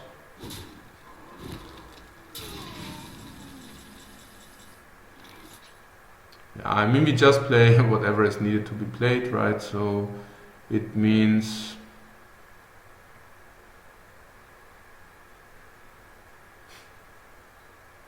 an enemy minion's attack. Well, I guess we play a tempo peacekeeper here. Not kidding.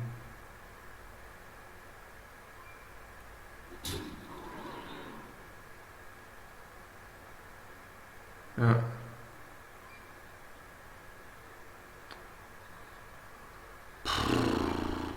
He will be able to play this into Shadow Flame, and if he does, then yeah.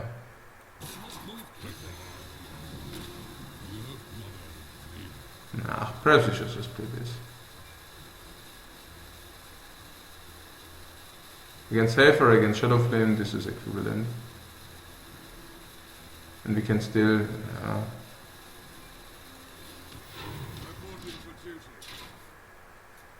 no, I don't know. It also can get buffed. Yeah, so I don't know. At the moment, the only thing I know is that we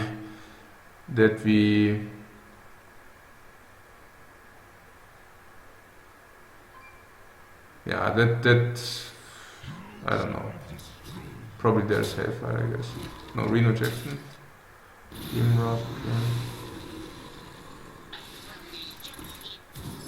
okay, we can actually get Bloodhoof back with Kel'Thuzad, and we should. Tyrion, hey guys. We got some useful stuff actually, but yeah.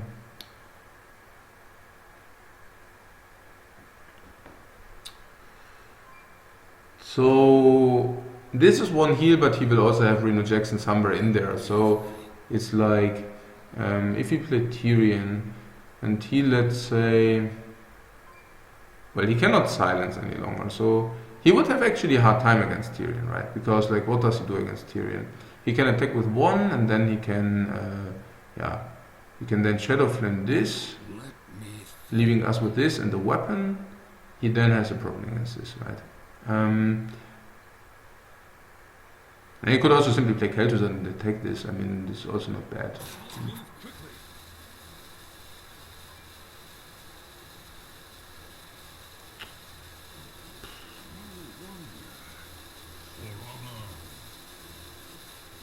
We can still play Tyrion later, right? I mean, it's like at the moment we can simply play this, and this also gives, let's say, yeah, it gives 1 Cairn back, which is not bad. So what he can do is now he can attack Cairn, and then he can actually Shadow Flame this. So what he can do is he can attack Cairn with this, then he can Shadow Flame this, and then he can attack this, bringing this to 6.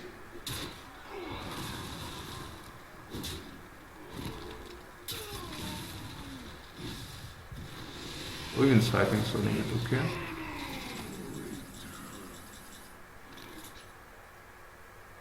Consecration.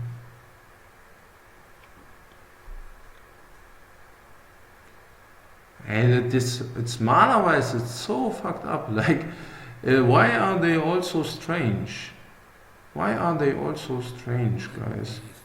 Now we can actually deploy a really, really nice Consecration.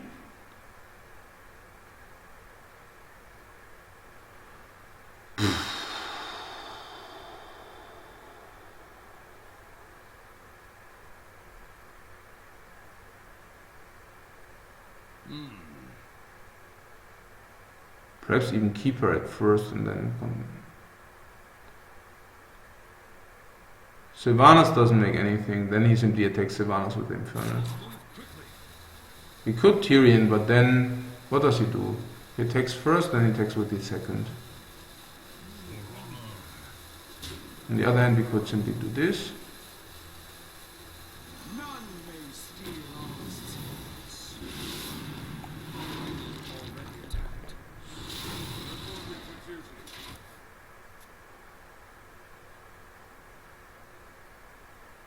And then next time we play Tyrion or what?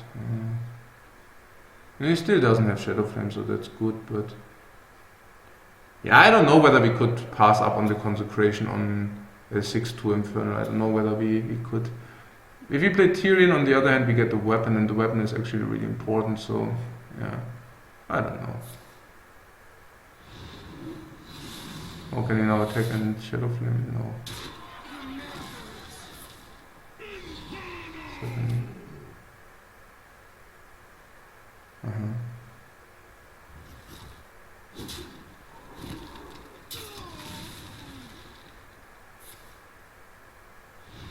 Ah, that's the idea. Okay, good.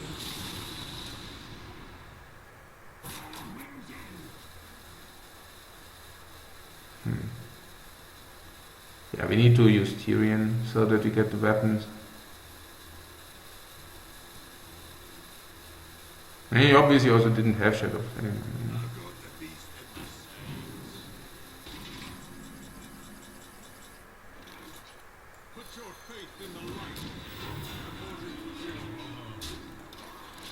Yeah, we need to use Tyrion so that we get this weapon. And if we get this weapon, we can actually hit for 5. Yeah, okay, so he had this all the time. It's a little bit unfortunate.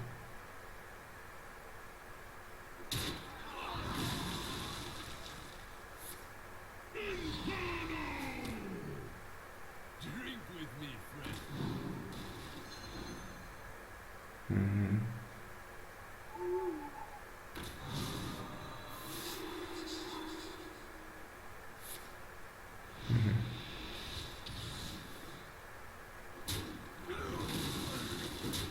So he's now at 7 and we only need a 2-silver to win. If he can get it at some point.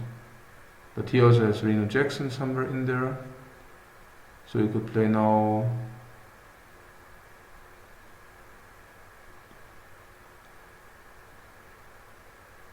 So if you play this guy, it's already pretty good, right? When we play this guy, this gives attack to tag, but Shyvana still stays. Murloc Knight is not bad on this board, right? No, it should not be bad. I have no time for games. I also don't know much what to do, to be honest. I mean, with him getting like a 6/6 Infernal every turn, just a little bit ugly. On the other hand, perhaps he... I mean, he also needs to get Reno Jackson. It's,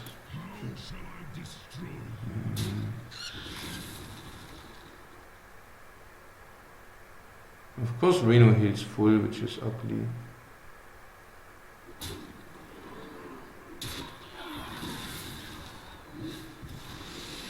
Yeah, I think this 3-2 was not very good. Okay, so if we draw True Silver, we win right away, actually.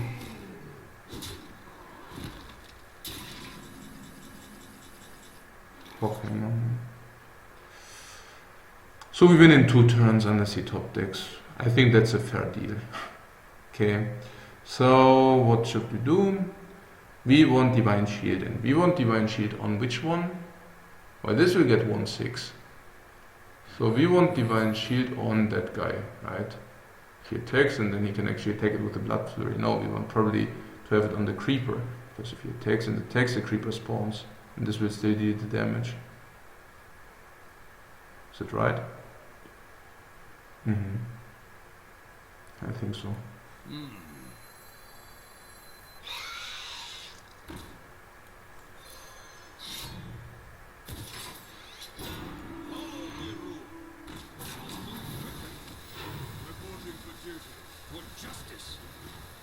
Yeah, we won. If this is not Reno Jackson, we won. It's pretty cool.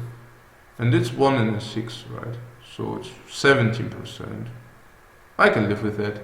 All the heal is already gone. Yeah.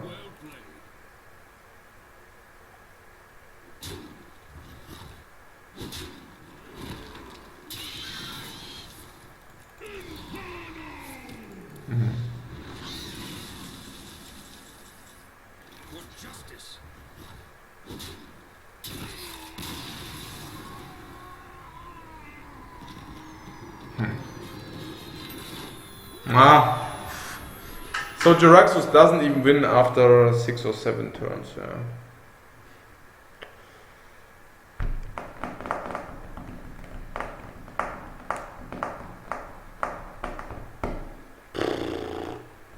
Hey, the games today, the games are pretty...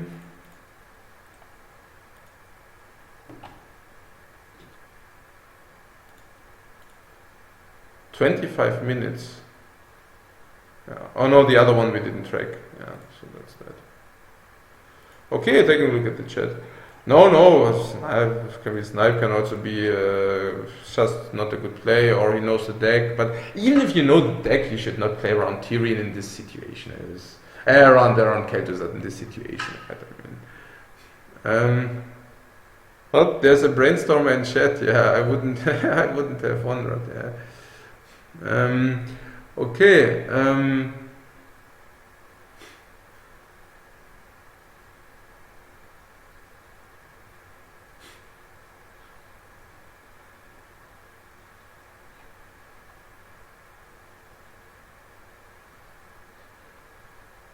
Yeah, it doesn't matter. I mean, also like always, like if I wouldn't like, then I could also just always increase delay, right? So it's so.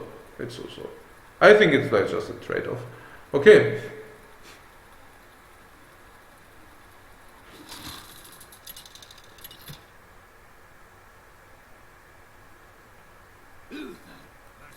Yeah, and about the discussion with the sniping cannot be with 4-minute delay. Of course it can, yeah. 4-minute delay means like 2 turns.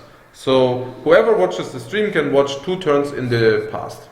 I concluded for myself that this is good enough for me, yeah. So whenever something happens, I know, okay, even if they could eventually watch the cards from 2 turns ago, I think it's an advantage, but I don't care, yeah. If I would care, I would just increase the delay. I would just increase the delay to 6 minutes, 8 minutes, 10 minutes, whatever I like, yeah. But I think like it's a good trade-off. Like I think 2 turns doesn't hurt too much, but at the same time we can still have good chat interaction. So this is how I actually handle it. Yeah. Silence is actually good against the Raptor Rogue nowadays. I hate it to say, but silence is good against the Raptor Rogue. Boom, not. Shredder is actually also a good card against this, and MC Tech could also be good against Spiderlings and so on. So perhaps we should keep it as it is. But perhaps we should get rid of the Shredder.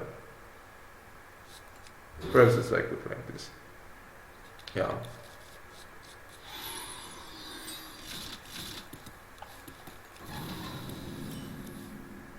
Yeah, it's a good hand.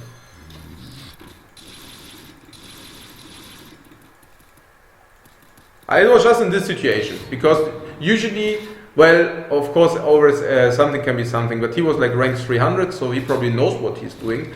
And like what he did was apparently like ultra crappy, shitty move. Yeah, like unbelievably crappy. So either like he's drunk, you get the point. Yeah, you saw it yourself. It's very straightforward. Yeah. Okay, so let's go. Let's move forward. So this dies against Blam, Fan of Knives in a very, very ugly way. Perhaps we should just do this. At the moment it doesn't look like that he would expand, but perhaps, who knows. Yeah. We would like also to perhaps get a hit out of that. We can still play it next turn, then at least if he can remove it with a Fan of Knives, it would at least be off curve. Yeah. So let's do this.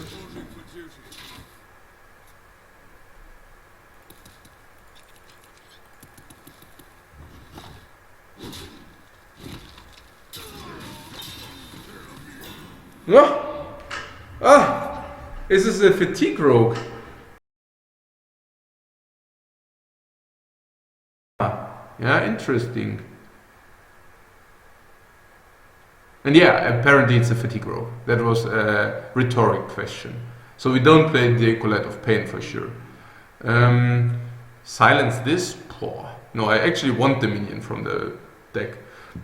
So we should probably not silence that.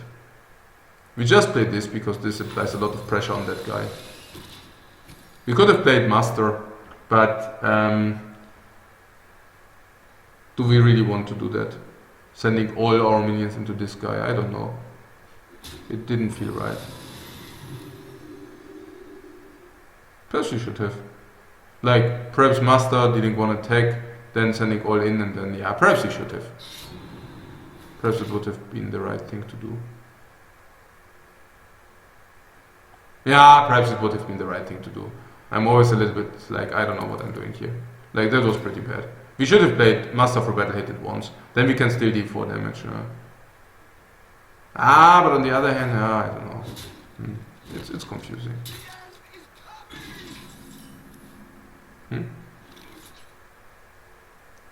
So if this happens, it was actually quite good, I think. So this dies. We get this and we get this. We get a lot, right?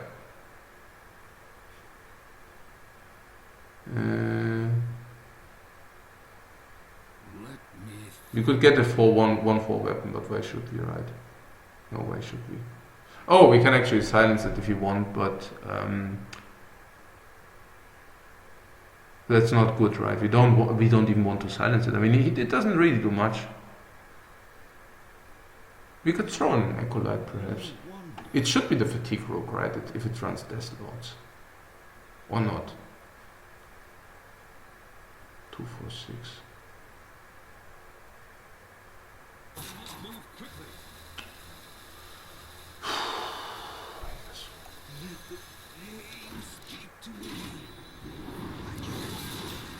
Hello, hello! Oh, Peacekeeper, no. No! That's one of our worst cards in the deck, guys. But at least we got hello, hello, hello. 2 cards and gang up, not a problem. We like cards, guys. We like cards very mucho. I made the right call by playing the Acolyte. That was the perfectly right call. And now we should always use as many cards as possible. So what would be as many cards as possible here? Master for Battle and what? Probably just playing Sludge Baiter because it's indeed more mana efficient. Of course, I'm taking it in case of Shadow's Step. She gave us 2 cards and we stay mana efficient. Bam! 5 mana this guy. And we actually have 0 card draw and we didn't play it. So, what? Are we already so many cards ahead? Why? Wait. Why are we so many cards ahead? Only because the... why? Because what? Why are we so many cards? Whoa! Wow, guys. I don't even have to think about that. What? Boom! And 2, 4, 6, 7. Bam! 2, 4, 6, 7 cards. Wow. Okay, no, but seriously, what happened? What are you talking about? Why are we so many cards deeper? 3 cards deeper. While Deathlord was 1 card, we are second to act, so that's a 2nd card. Well, where is the 3rd card coming from? Where is the 3rd card coming from?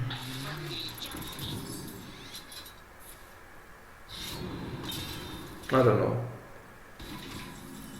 Why he lets it live? It lives. We are owning him so badly, guys. It really lives, guys. It really lives. This is no good news for him. No good news that it lives. So we play. Yeah, whatever we play. I mean, whatever this and this or what. I mean, for justice, boom, in your heart, and we get bring 2, 4, 6, another 6 discount. Yeah. Yeah. Whatever this deck is. Yeah. I mean, like, yeah. Vanish. Oh, vanish. Oh, not the minions. Oh, the minions. We didn't hit the minions. Okay. Yeah, we have all.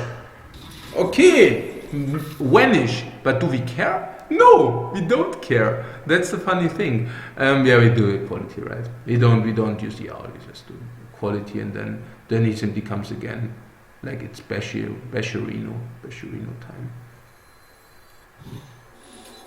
This, and we just play everything again. Yeah. By the poor bomb, and we play this, and we play this. The power of Ragnaros. And another discount of 6. Well, actually a discount of 5. But this is just like fling, fling. Do you know, I mean, how crazy that is that we get these discounts going on? This is so crazy. Do you know how much bot pressure that is we create?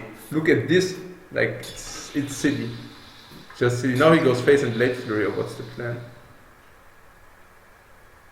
No, he cannot do that. He simply attacks Saracen and says go, right? No, we get new cards! Yeah, Shadow Step another 4 cards, I guess, right? Yeah, I guess. Not that it would, like, be problematic, I hope. He also overdraws now, right? 3-6, yeah. Yeah, we got a lot of discounts. Oh, the Tyrion went, that was not very pleasant, but... I still have 7 cards left. We need to kill the Spirit. Yeah, okay, the discos doesn't matter. So let's see.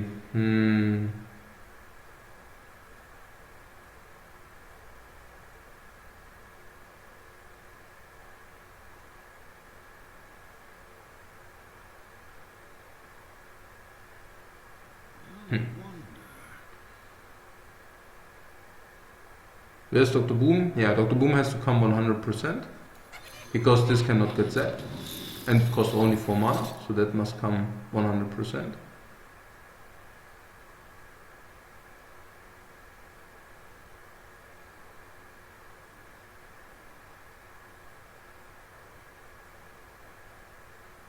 A True Silver Champion could hit every turn, but Sky Golem will get zapped, right?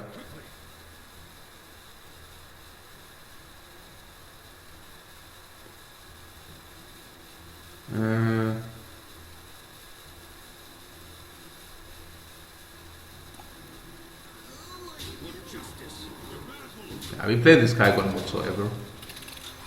Yes, it will get zapped, but whatever. I mean, if it gets zapped, it gets zapped. Okay. Why are we at 6 cards and against 12? Why?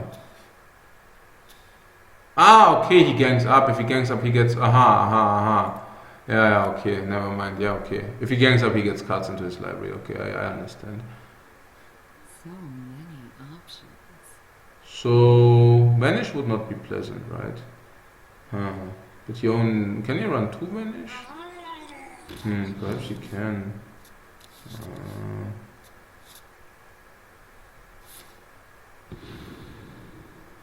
But double Vanish, I mean...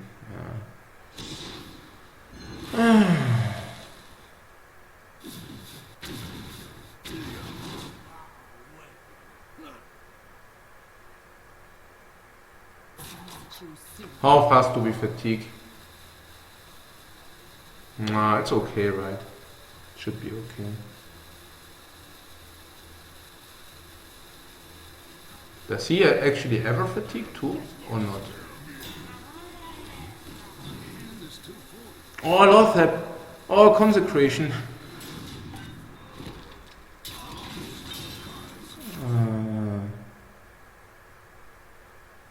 So if we hit 1 in his face, we win. I know it's impossible, right, to hit 1 in his face.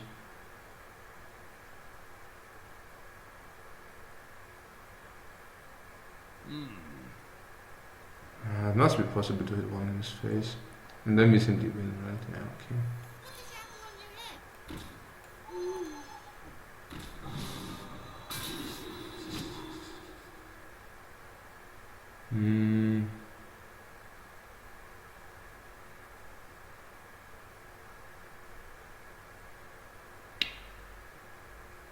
It must be possible to hit 1 in his face, I'm sure. Yeah. I'm sure it will be possible to hit one charge in his face. Yeah.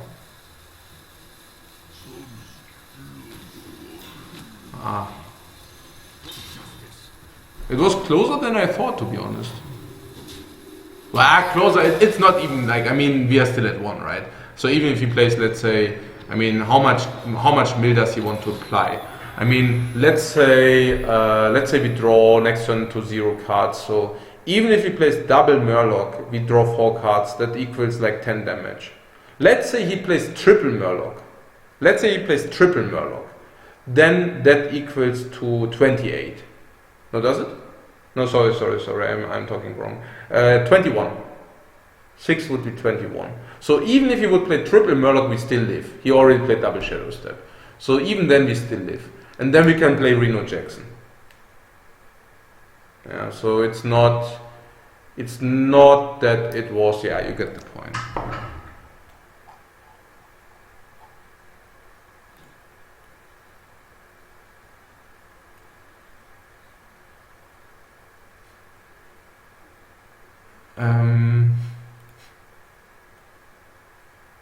Yeah, never using hero power, exactly. That's right. Yeah, the Acolyte, we summoned the Acolyte because otherwise, like, we want also to have all the cards. And if you actually play the Acolyte, you have one more slot for good cards. Because the Acolyte is basically reducing your hand size if you don't play him. Be careful, he wants to burn cards. Yeah, I know.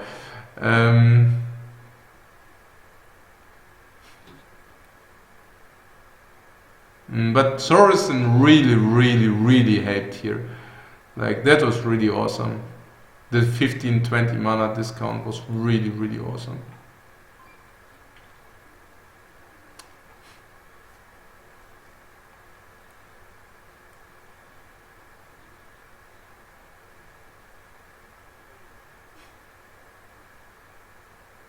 Oh, Chad knows that we shouldn't do the master because of the dudes. Yes.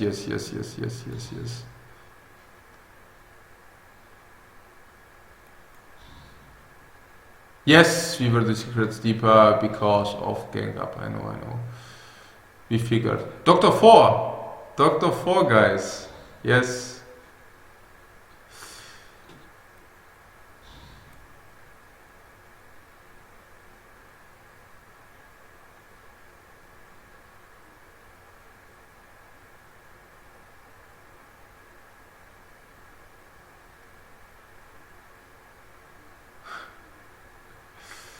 Yeah.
I have to check what my lunch is actually doing.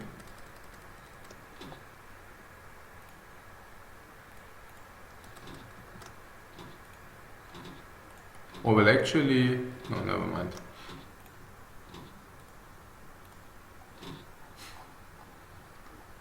What?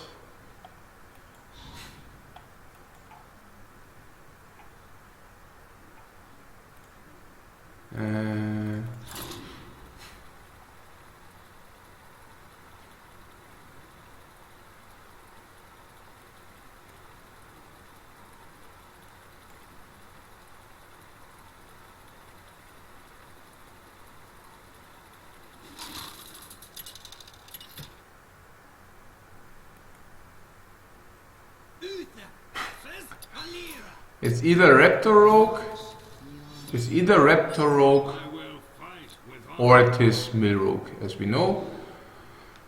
No, against the Raptor Rogue that's really bad, and against Mill Rogue it's bad. This is, well, not good against Rogue in general, it's also later drop. This is actually good against Raptor Rogue. Against Mill Rogue, this is horrible. This is good against Raptor Rogue, and against Mill Rogue this is good.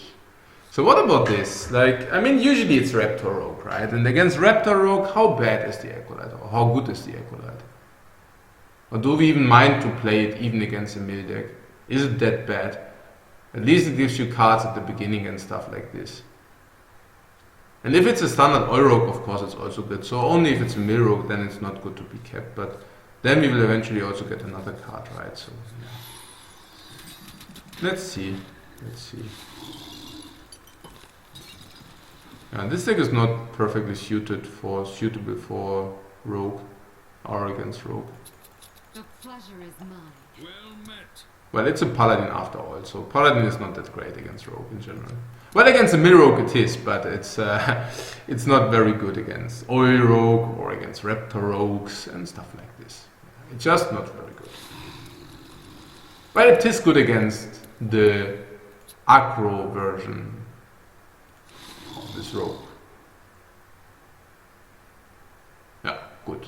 But there is no aggro version of this rogue. The pleasure is mine. So let's see what he's up to. That we are second track is not good for us against Mirror. Yeah, we will see, guys. Let's just. I wouldn't like. I don't know. I'm already so negative, but it's like against. Well, actually, as a paladin, against rogue, it's really tough actually. So it is the raptor rogue as a matter of fact, and we can actually silence it so he cannot play the raptor on that guy. Or does it even work like this? I don't even know, but it is like this, right? This is silent, so you cannot copy it. Yeah, I guess so. And this is also mana efficient. Yeah, I don't know about this, like Lebanon. I don't even like it too much in this deck. But like if you copy this Death Rattle, it's not a good card, this 3 mana guy, right? Okay, so Zombie Chow and this, no, this is much better. This is so much better. And we keep the coin, of course, we don't coin out this.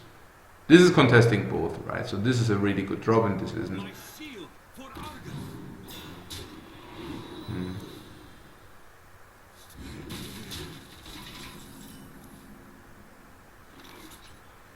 Reno Jackson isn't that bad. Yeah, the Chow or coin into Chow, but then our options are so limited. So we are nearly forced to play Consecration if we would have coined into Chow. We could have only played Consecration, we would have forced to play Consecration. And I didn't want to be in such a spot where we would literally be forced to play Consecration. Even in this spot, I would rather like to play Tusker Jouster and then Consecration into Zombie Chow next turn, and then the turn after Sylvanas or Reno, and then the turn after Dr. Boom. I think this is better. We can just go through it again. So let's say we coin into Tusker Jouster now. Well, I hope that we will actually, like at the moment the Consecration is not bad, but it's not good either, right? I mean, this stays at 2-1, this stays at 2-1. This dies, we could play the Chow, but then we deliver him a target. If we play the Jouster first,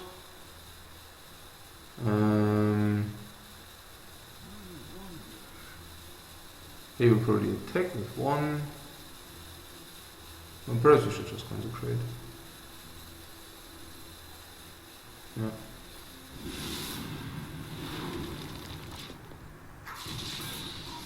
I don't know, the reason for Consecrating is if we actually win the Joust, then we want to have more life replenishment. I know that we didn't play the Chow again, but we also don't want to deliver any targets, right? So.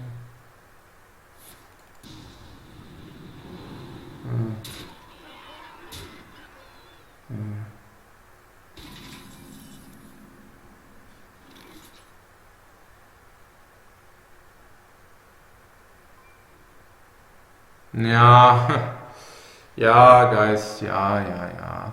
Well, if he would have played the Zombie Chow, he could have also. Actually, Zombie Chow was really bad, right? I mean, he can attack with the 2-1 and with a 1-1 weapon on board already.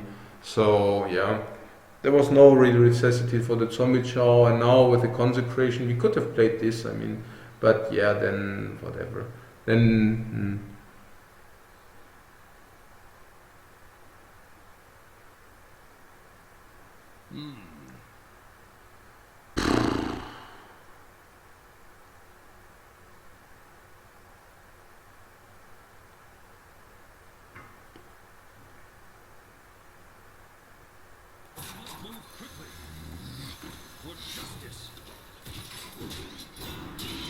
Yeah, 6-7 Zap and Eviscerate is doing it.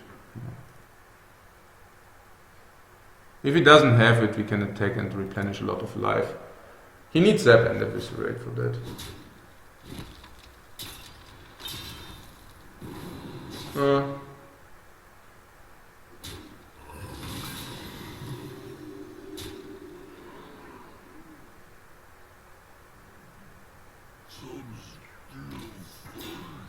Yeah, we need to play Reno, I guess.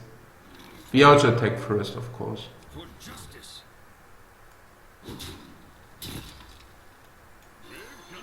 We're gonna be rich, my friends! 26 massive heal. Triple healbot. Healbot. Yeah. Oh, MC incoming.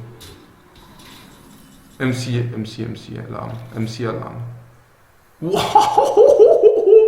Shredder. Are you kidding me? We get the shredder.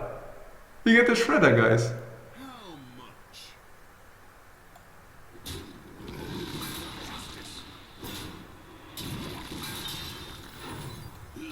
Is this the fishing tournament? One time, never. He never wins. Like,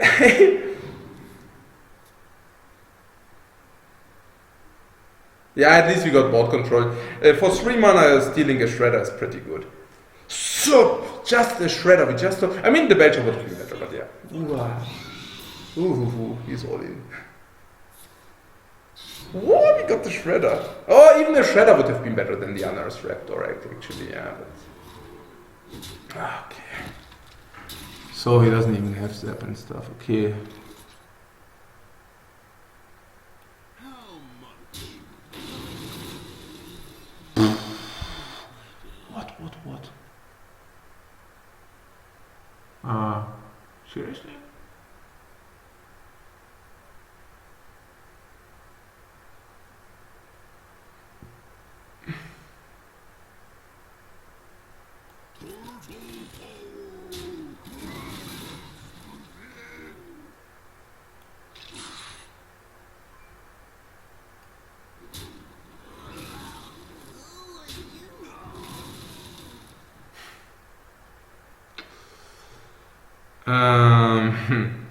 Okay, this is 3 damage. 1, 2, 3. But this actually is no damage because he cannot attack with this. So this is only 2 damage.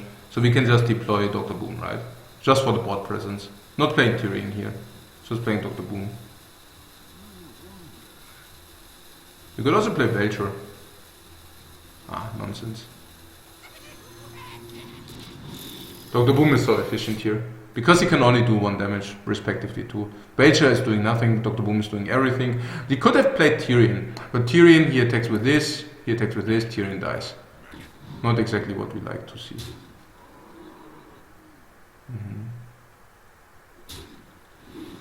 But if this dies, it's good, or no, it's not good, but what I'm saying is we like more that this dies because then this still has a taunt function. If you, okay, but now we got this and this.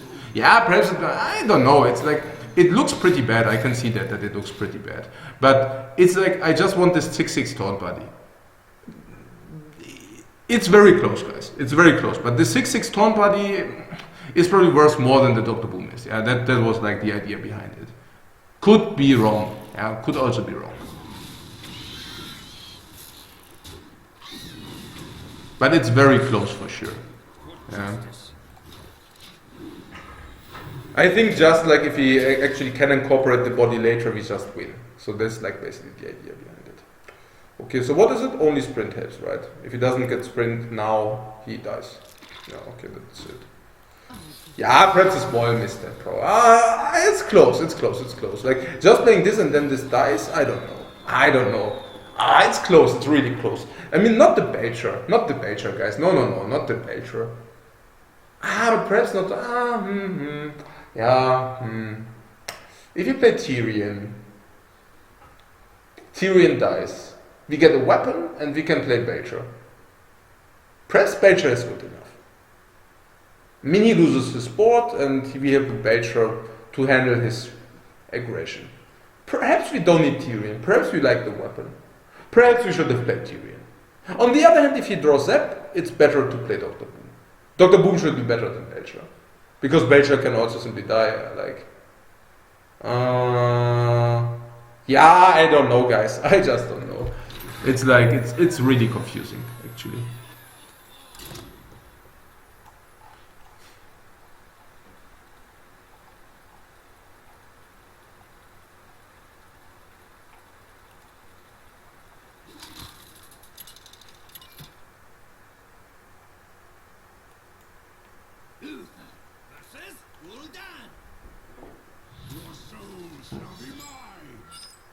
will fight with honor.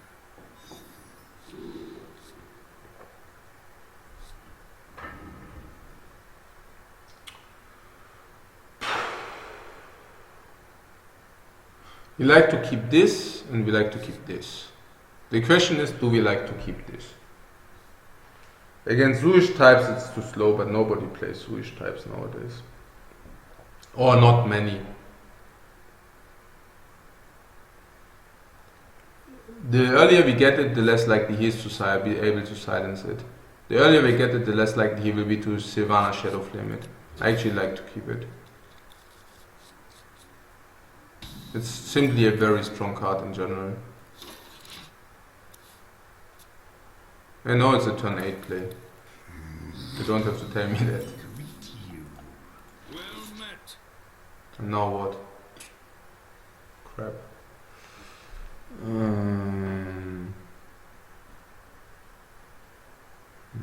Yeah, you know what? Perhaps he doesn't attack the guy. So we have two options. Knife Juggler, he can kill it. We can play the Dude, then he has a 2-2 online. Das ist jetzt nicht schlecht, because we can now like Cockhammer next turn the Zombie Showdown. Yeah. On the other hand, if you play this, yeah, you get the point. I mean, it's like Knife Juggler can also be valuable later. For example, turn 4, we can actually deploy Knife Juggler into Master, for example. Yeah, he got us good, yeah. Okay.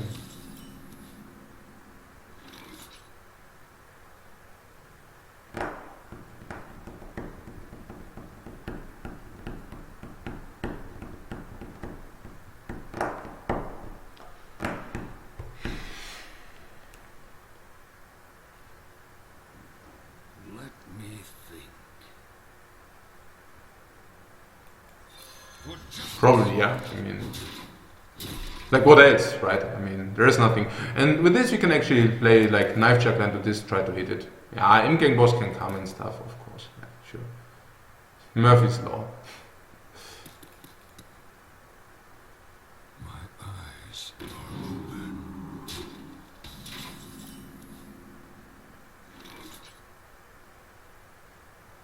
open. It's an interesting one here.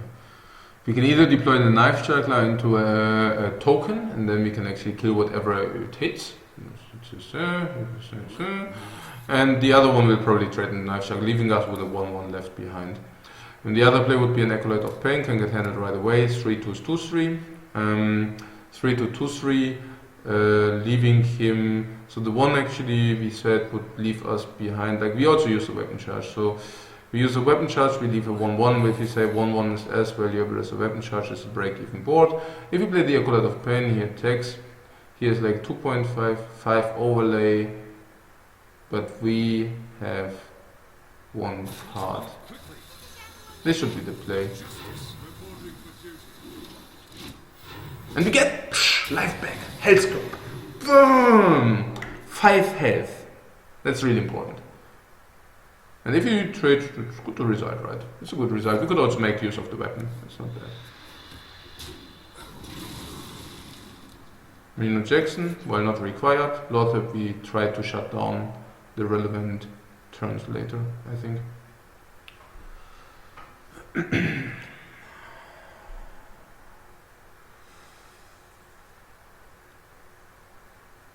How does it look like?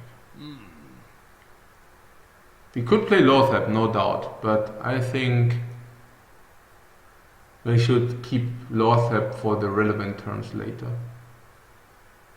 That would mean Acolyte into Hero Power, which would not be that appealing, but on the other hand, we are not completely out of any kind of flood, so perhaps Hero Power is not even the very worst. Tokens being of a little bit more value, being again a little bit more value because of equality and things like that. But I agree that it's actually difficult. With the Acolyte we can also block him playing certain kind of cards. So it could perhaps even be that now he Hellfires because he cannot really drop whatever he likes, I guess. Sometimes he even drops stupid stuff and then it's really good. Emperor?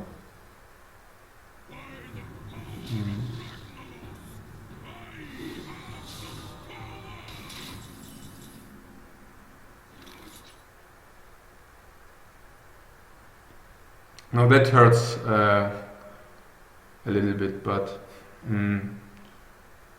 well, it's a little bit. It's nasty. It's nasty. 7 cards. Hope that not Jiraxus got the discount, which would be important in his current matchup. Yeah, Murloc Knight could get the charge guy. If you play the Murloc Knight, we could get the charge guy. On the other hand, we can also deploy Thorison to get the discount on 6 cards, and he can probably not handle Thorison, so we would get. First of all, we would get the early Fort Ring. So early Fort Ring being pretty cool. Murloc Knight would stay on the board too. Could utilize Murloc Knight again into Lothep actually. Yes.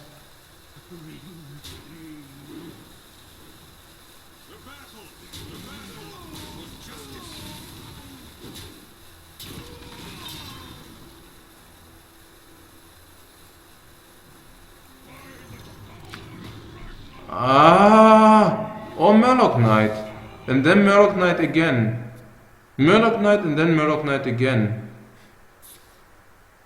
Yeah, probably Murloc Knight would have fit Siphon Soul.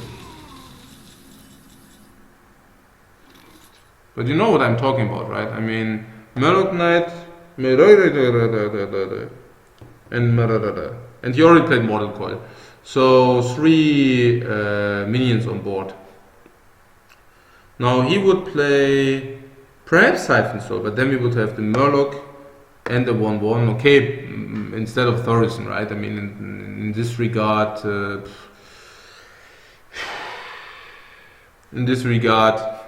it was not such a difference. But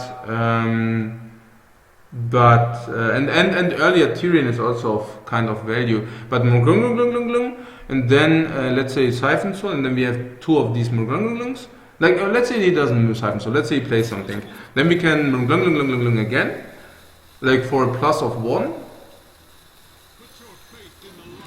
Murglunglung again for a plus of 1. Plus of 1. I have no time for games.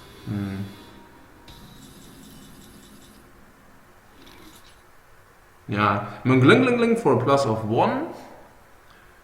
And then Lothep to shut the action down. Yeah, whatever. No, I think I liked what we played better.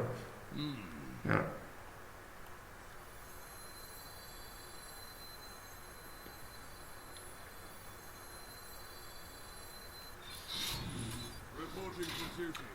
So there's 25%, we can reduce it to 20%, we could also play this to reduce it to 20%. This reduces then only to 17. So perhaps you should just play a Haunted Creeper, I take this, and then Lothep.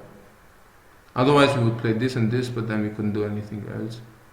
So probably it's just like Haunted Creeper.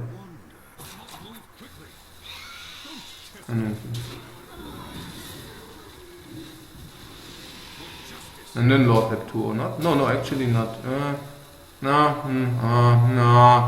Oh, Lothep is too early, guys. It's just too early. It's too early.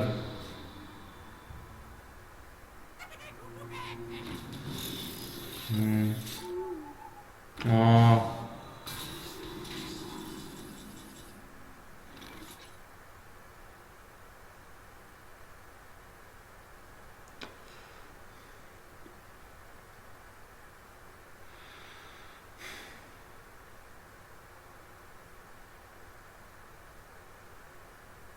Man, Lothep was too early. To battle. To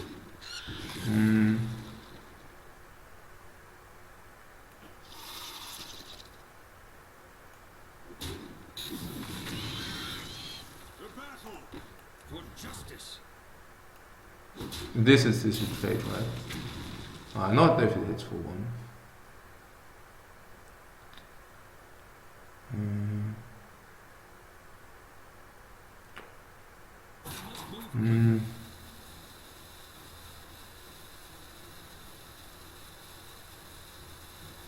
Yeah, overexpanded Percy should really play.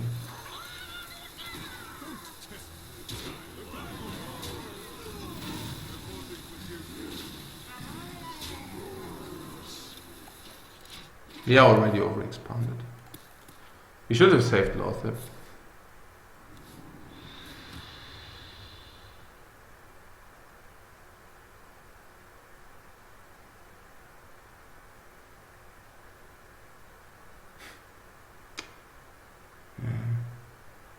In such a situation, I would have really loved to be able to play. In such a situation, I would have really loved to play Lay on Hands, but we didn't have it, unfortunately. We've really loved to play Lay on Hands. Hellfire, 1, 2, 3, 4 standard value, but also 3 on each. Reporting for duty.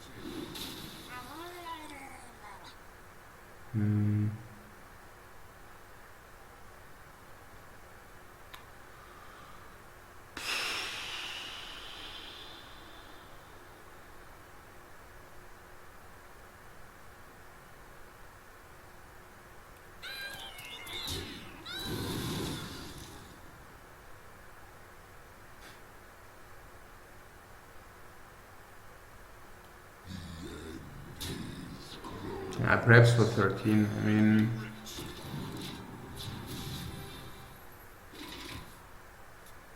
don't have so many options. Oh, now we could play MC Tech or what? Buying or selling. Yeah, I think I'm not playing it correctly here.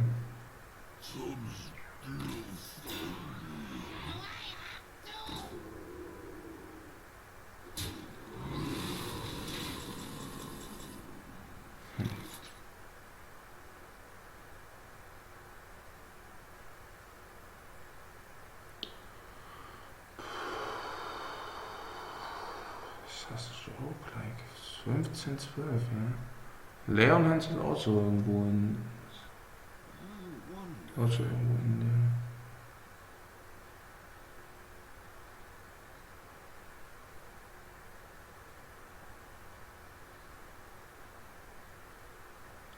He didn't have mind control tech. He should just play Sylvanas. Perhaps even. No, he cannot sacrifice. What's the purpose of it? What's the purpose of it?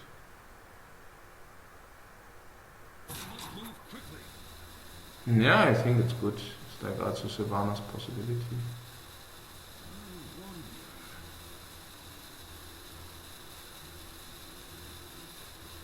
I have no time for games. Yeah, MC Tech incoming possibility too.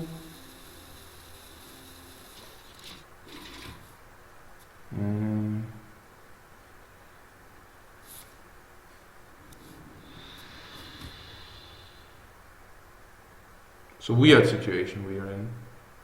We would have really loved to have this card.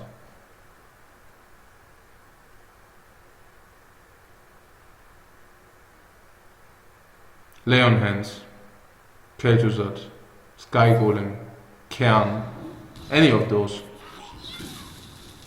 would have been good.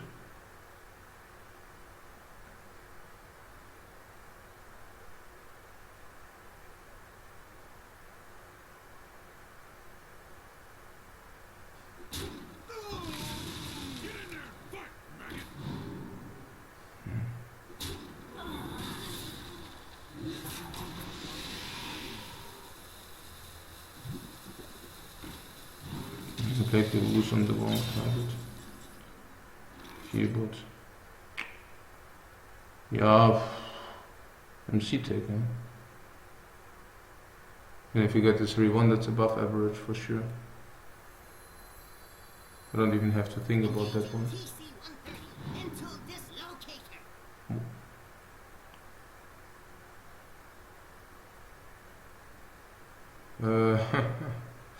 Yeah, we have 5, 7. Oh.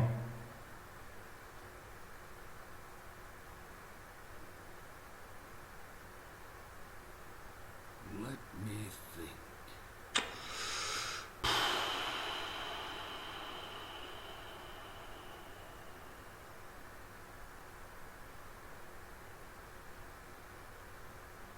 Move quickly.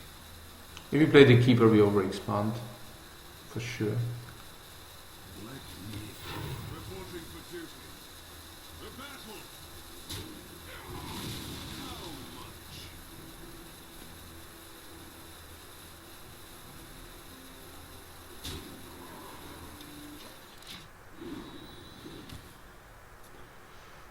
The question was whether we should attack with the 4/6 this in-game boss, clearing the 3 stats for 1, making it a plus of 1.5 if we consider the token spawning.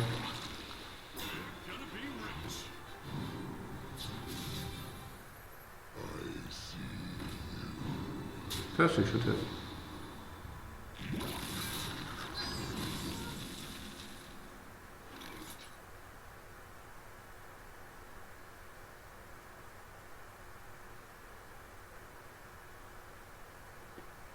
Perhaps we should have.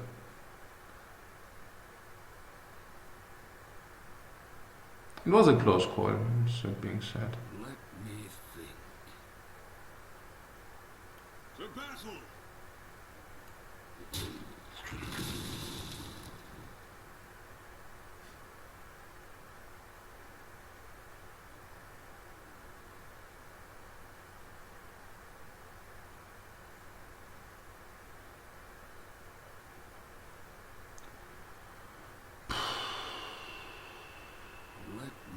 So this would get a 4, so that is like 3 damage against 4 plus 5 is 9, so it's like an overlay of 6, but it doesn't make any sense. Perhaps we could Uladamam. Yeah, perhaps we could Uladamam.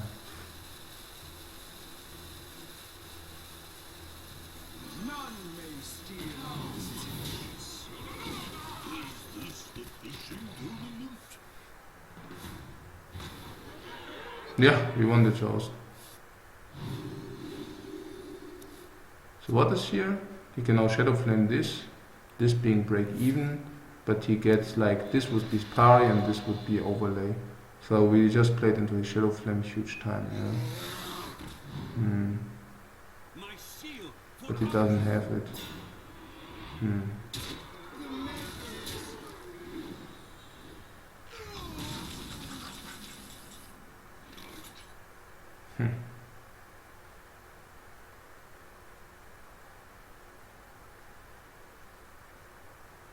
Eins.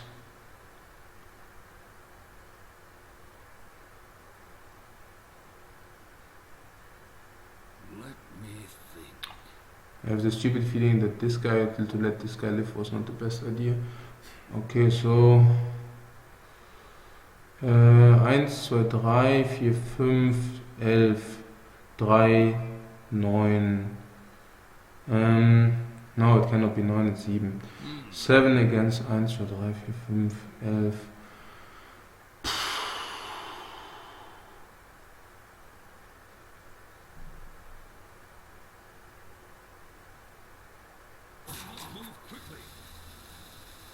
I mean, our quality consecration is always nice to have, right? So it's like, if you want to, okay, a quality consecration, everything dies, we get 4-1, 4-1, which can then take the face. Otherwise we lose stuff.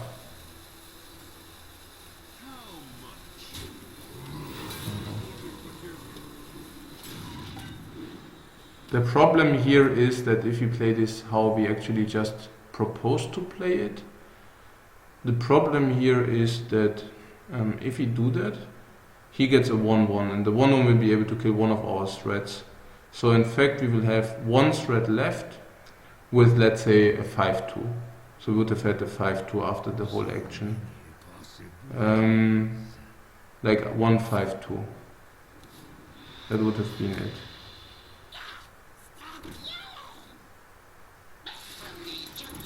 Perhaps we have the chance to to affect him in a more negative ways.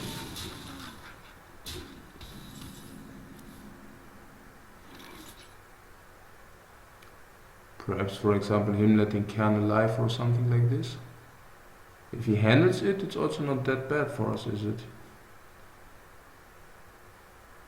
What is with the consecration here? Should we even got more greedy? Consecration clears everything here, like because he doesn't spawn minions. So if we actually consecrate here, he doesn't spawn minions. He has 2-2, 2-1, 2-1, 3-1 left, so we should have quality consecration. If we play quality consecration, everything dies, and we play a heal bot then. But we should not get greedier than that, right? I mean, if we play Cairn Bloodhoof, just in theory, how does it affect? We play Cairn Bloodhoof. He attacks with his 5/2 dragon. He can also clear with 2/1 Imp boss and with these two, so he can actually simply utilize his board. It's also very fishy if you don't do that here, right? I mean, it's like, I don't think, I mean, this is even good against Raxus, like, because this gets not killed. Oh shit. Yes. Alex Trusser was not expected. But yeah, so he still has one mind control tech, but he plays Alex Trusser, which is not standard. Perhaps he doesn't play MC tech. Yeah, what I'm saying is this must come down, that's without any question. And if this comes down, the actual question is, can this come down? Because if this comes down, he has MC tech, he steals something. On the other hand, if you play this, he also steals something. So I think with the Blood Imp on the board, we just have to accept it that he can steal something with MC tech, or not. Yeah, I guess so. I mean, it's not that we have the luxury here, right? I mean, yeah, we just here, I mean, who says that he steals this? 25%, I mean, come on.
Yeah, there's no way that we keep the heal bot in the hand. There's no way. It's so good against Xeraxus, and there is no way. There is no way that we keep that. Like 0.0. Yeah. I think we played it right, guys. I hate to say it, but I think we played it correctly. Oh. What I hate to say it. I mean, I am proud of us that we played it correctly. Yeah, that's very good. Very good, guys.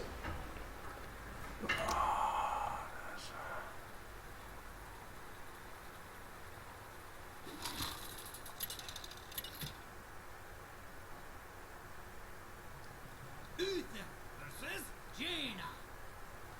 You asked for it. I will fight with honor.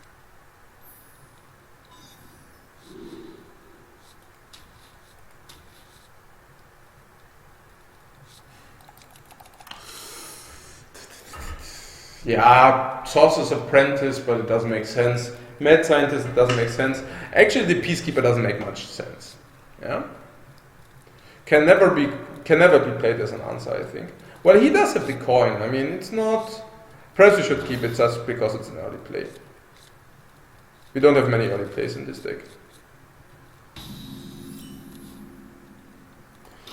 We were pretty close, I would say. I mean, he was already at 3 cards in fatigue.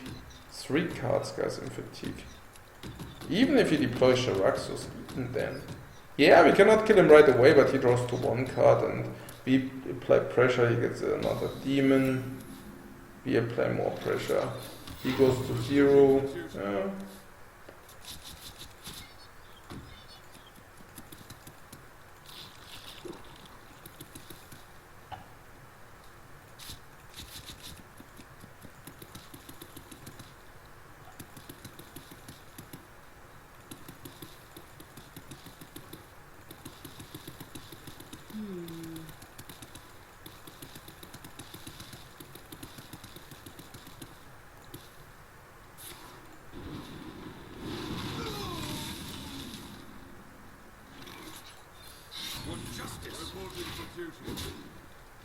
Yeah, we don't need it to do the attack actually. Yeah, we can do what? The first attack we can do, I think. The first attack can be done. It's always tempo mage, it's never freeze mage. I don't know. I don't know why. Well, I know why. I mean, freeze mage nowadays must be frustrating, so... I mean, it could be, yeah. To battle! To battle! Yeah, it's 2/2 stronger. Against a card in our hand. But I have to say the cards in our hand are not, well, yeah, okay. Follow the rules. Yeah, it's 2/2 stronger against a card in our hand. And we actually will be able to play every turn something. This, then this, eventually this, and then refill our hand. So it's not that the card in our hand should be of value. And this 3/3 on the board should be stronger. Especially if it's freeze mage. It is freeze mage, guys. Okay, cool. So how should we play it? We take the damage at the beginning, that's really important. So that is something we will do. The Lothar will come down later. What does later mean? When? When? Yeah, when we build a board, of course. Yeah. Or not. To battle! Last warning! Yeah, I think if we build a board. Like turn 7. He should come down turn 7. Like into his turn 7. Because then he cannot flame strike and he cannot frost nova.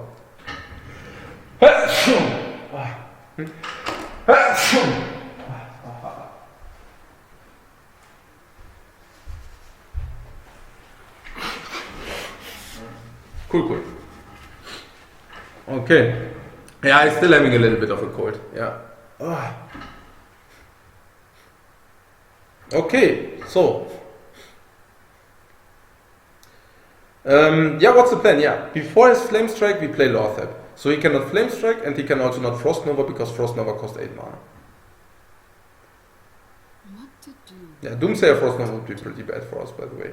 But then we would even play this to get the 4-cost minion. This is how it works. Speak to me.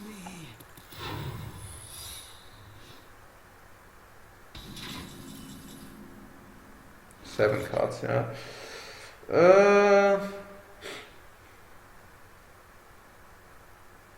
Yeah, just hitting it 3 times, I guess. To battle! To battle! For justice!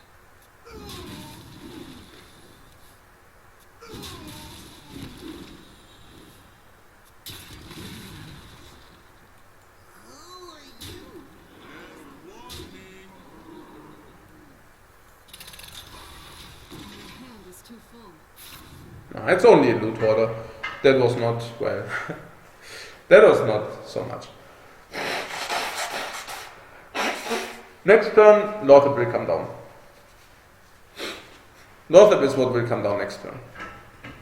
Against the turn 7. And then we will be able to proc his block. This is a beauty. He cannot even play any other 3 mana secrets if we play Lothar, by the way. Yeah, we don't have Reno Jackson yet, that's a little bit unfortunate. We would really like to have Reno Jackson. Keep in mind that at this life total with 27, he will be always forced to use Alex Thruster first. And after he used Alex Thruster, we can actually use Reno Jackson. Or Lay on Hands, or Healbot. Yeah, we have a lot of heal in this deck. More than in the standard Paladin. So this Paladin should be favored on this Mage, especially because it also runs Lothar, which we will now play.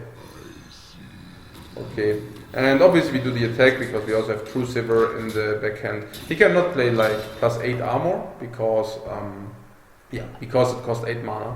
So for 7 mana, what can he potentially do for 8 mana? For 7 mana, Sorrison, Antonidas. But Antonidas means he loses because if he plays Antonidas, he doesn't have enough burst. Considered our Lay on Hands and considered our guy. Yeah, considered our 2 guys. Considered Lay on Hands and considered Reno Jackson. He doesn't have enough burst if he now plays Antonidas, he can as well concede.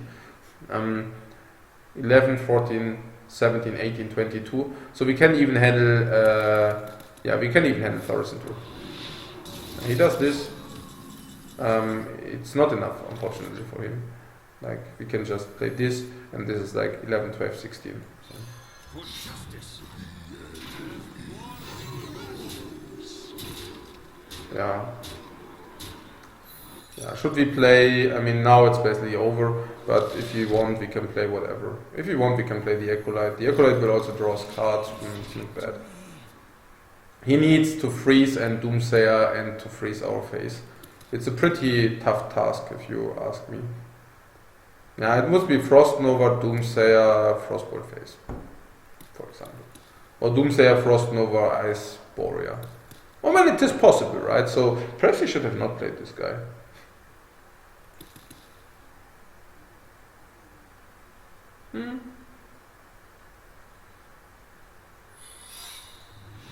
What I'm saying is perhaps we should have played that guy. Yeah. I don't know how you play Hearthstone, but this is how I play Hearthstone. Okay, yeah, Ice Block proccing, yeah, why not, right? Or do we want to keep the weapon? We can simply look what it is. And if it's like Ice Warrior, yeah, okay, so it is Ice Block, yeah, then it's okay. What I wanted to say is, if this is this, then it's this. And otherwise we could have silenced this and kill him. So unfortunately it doesn't go off. You could have Blizzard into Doomsayer now. Yeah, it's over, guys. Yeah, it's simply over.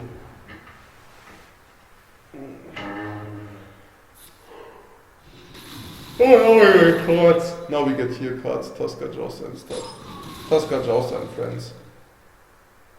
After playing a Battlecry minion, deal 2 damage to a random enemy. Battlecry.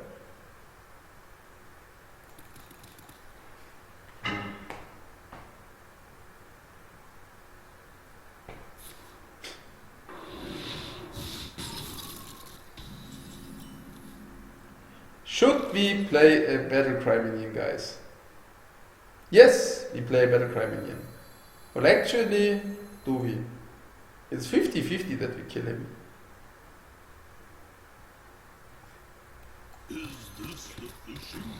Oh, it's already over. We don't win the joust.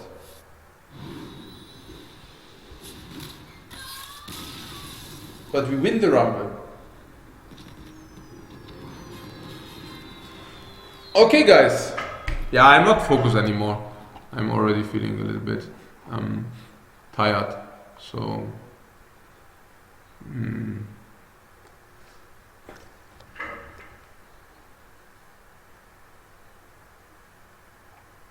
you want to know the deck, right? Because the Highlander appeals you and you want to play it. And I can understand that because the deck is really good.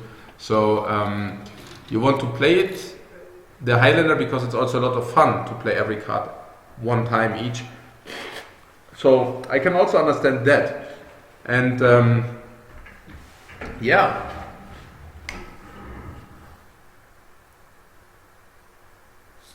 Can also understand that it's so nice to play all these nice Hearthstone cards.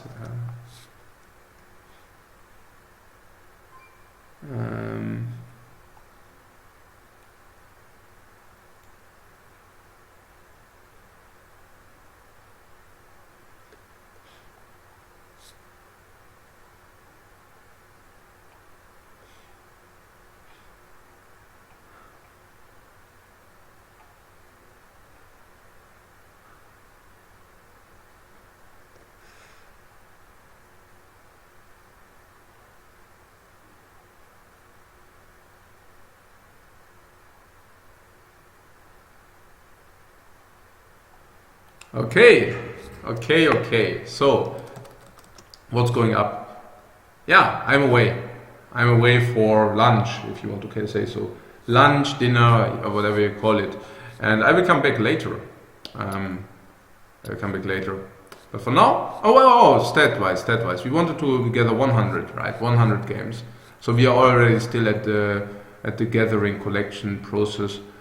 And we had like from 22nd till today, right? So that's 74 games. 74 games, 71%. It didn't change actually. It's pretty good. Okay, so yeah, see you later guys, have a good one. Bye.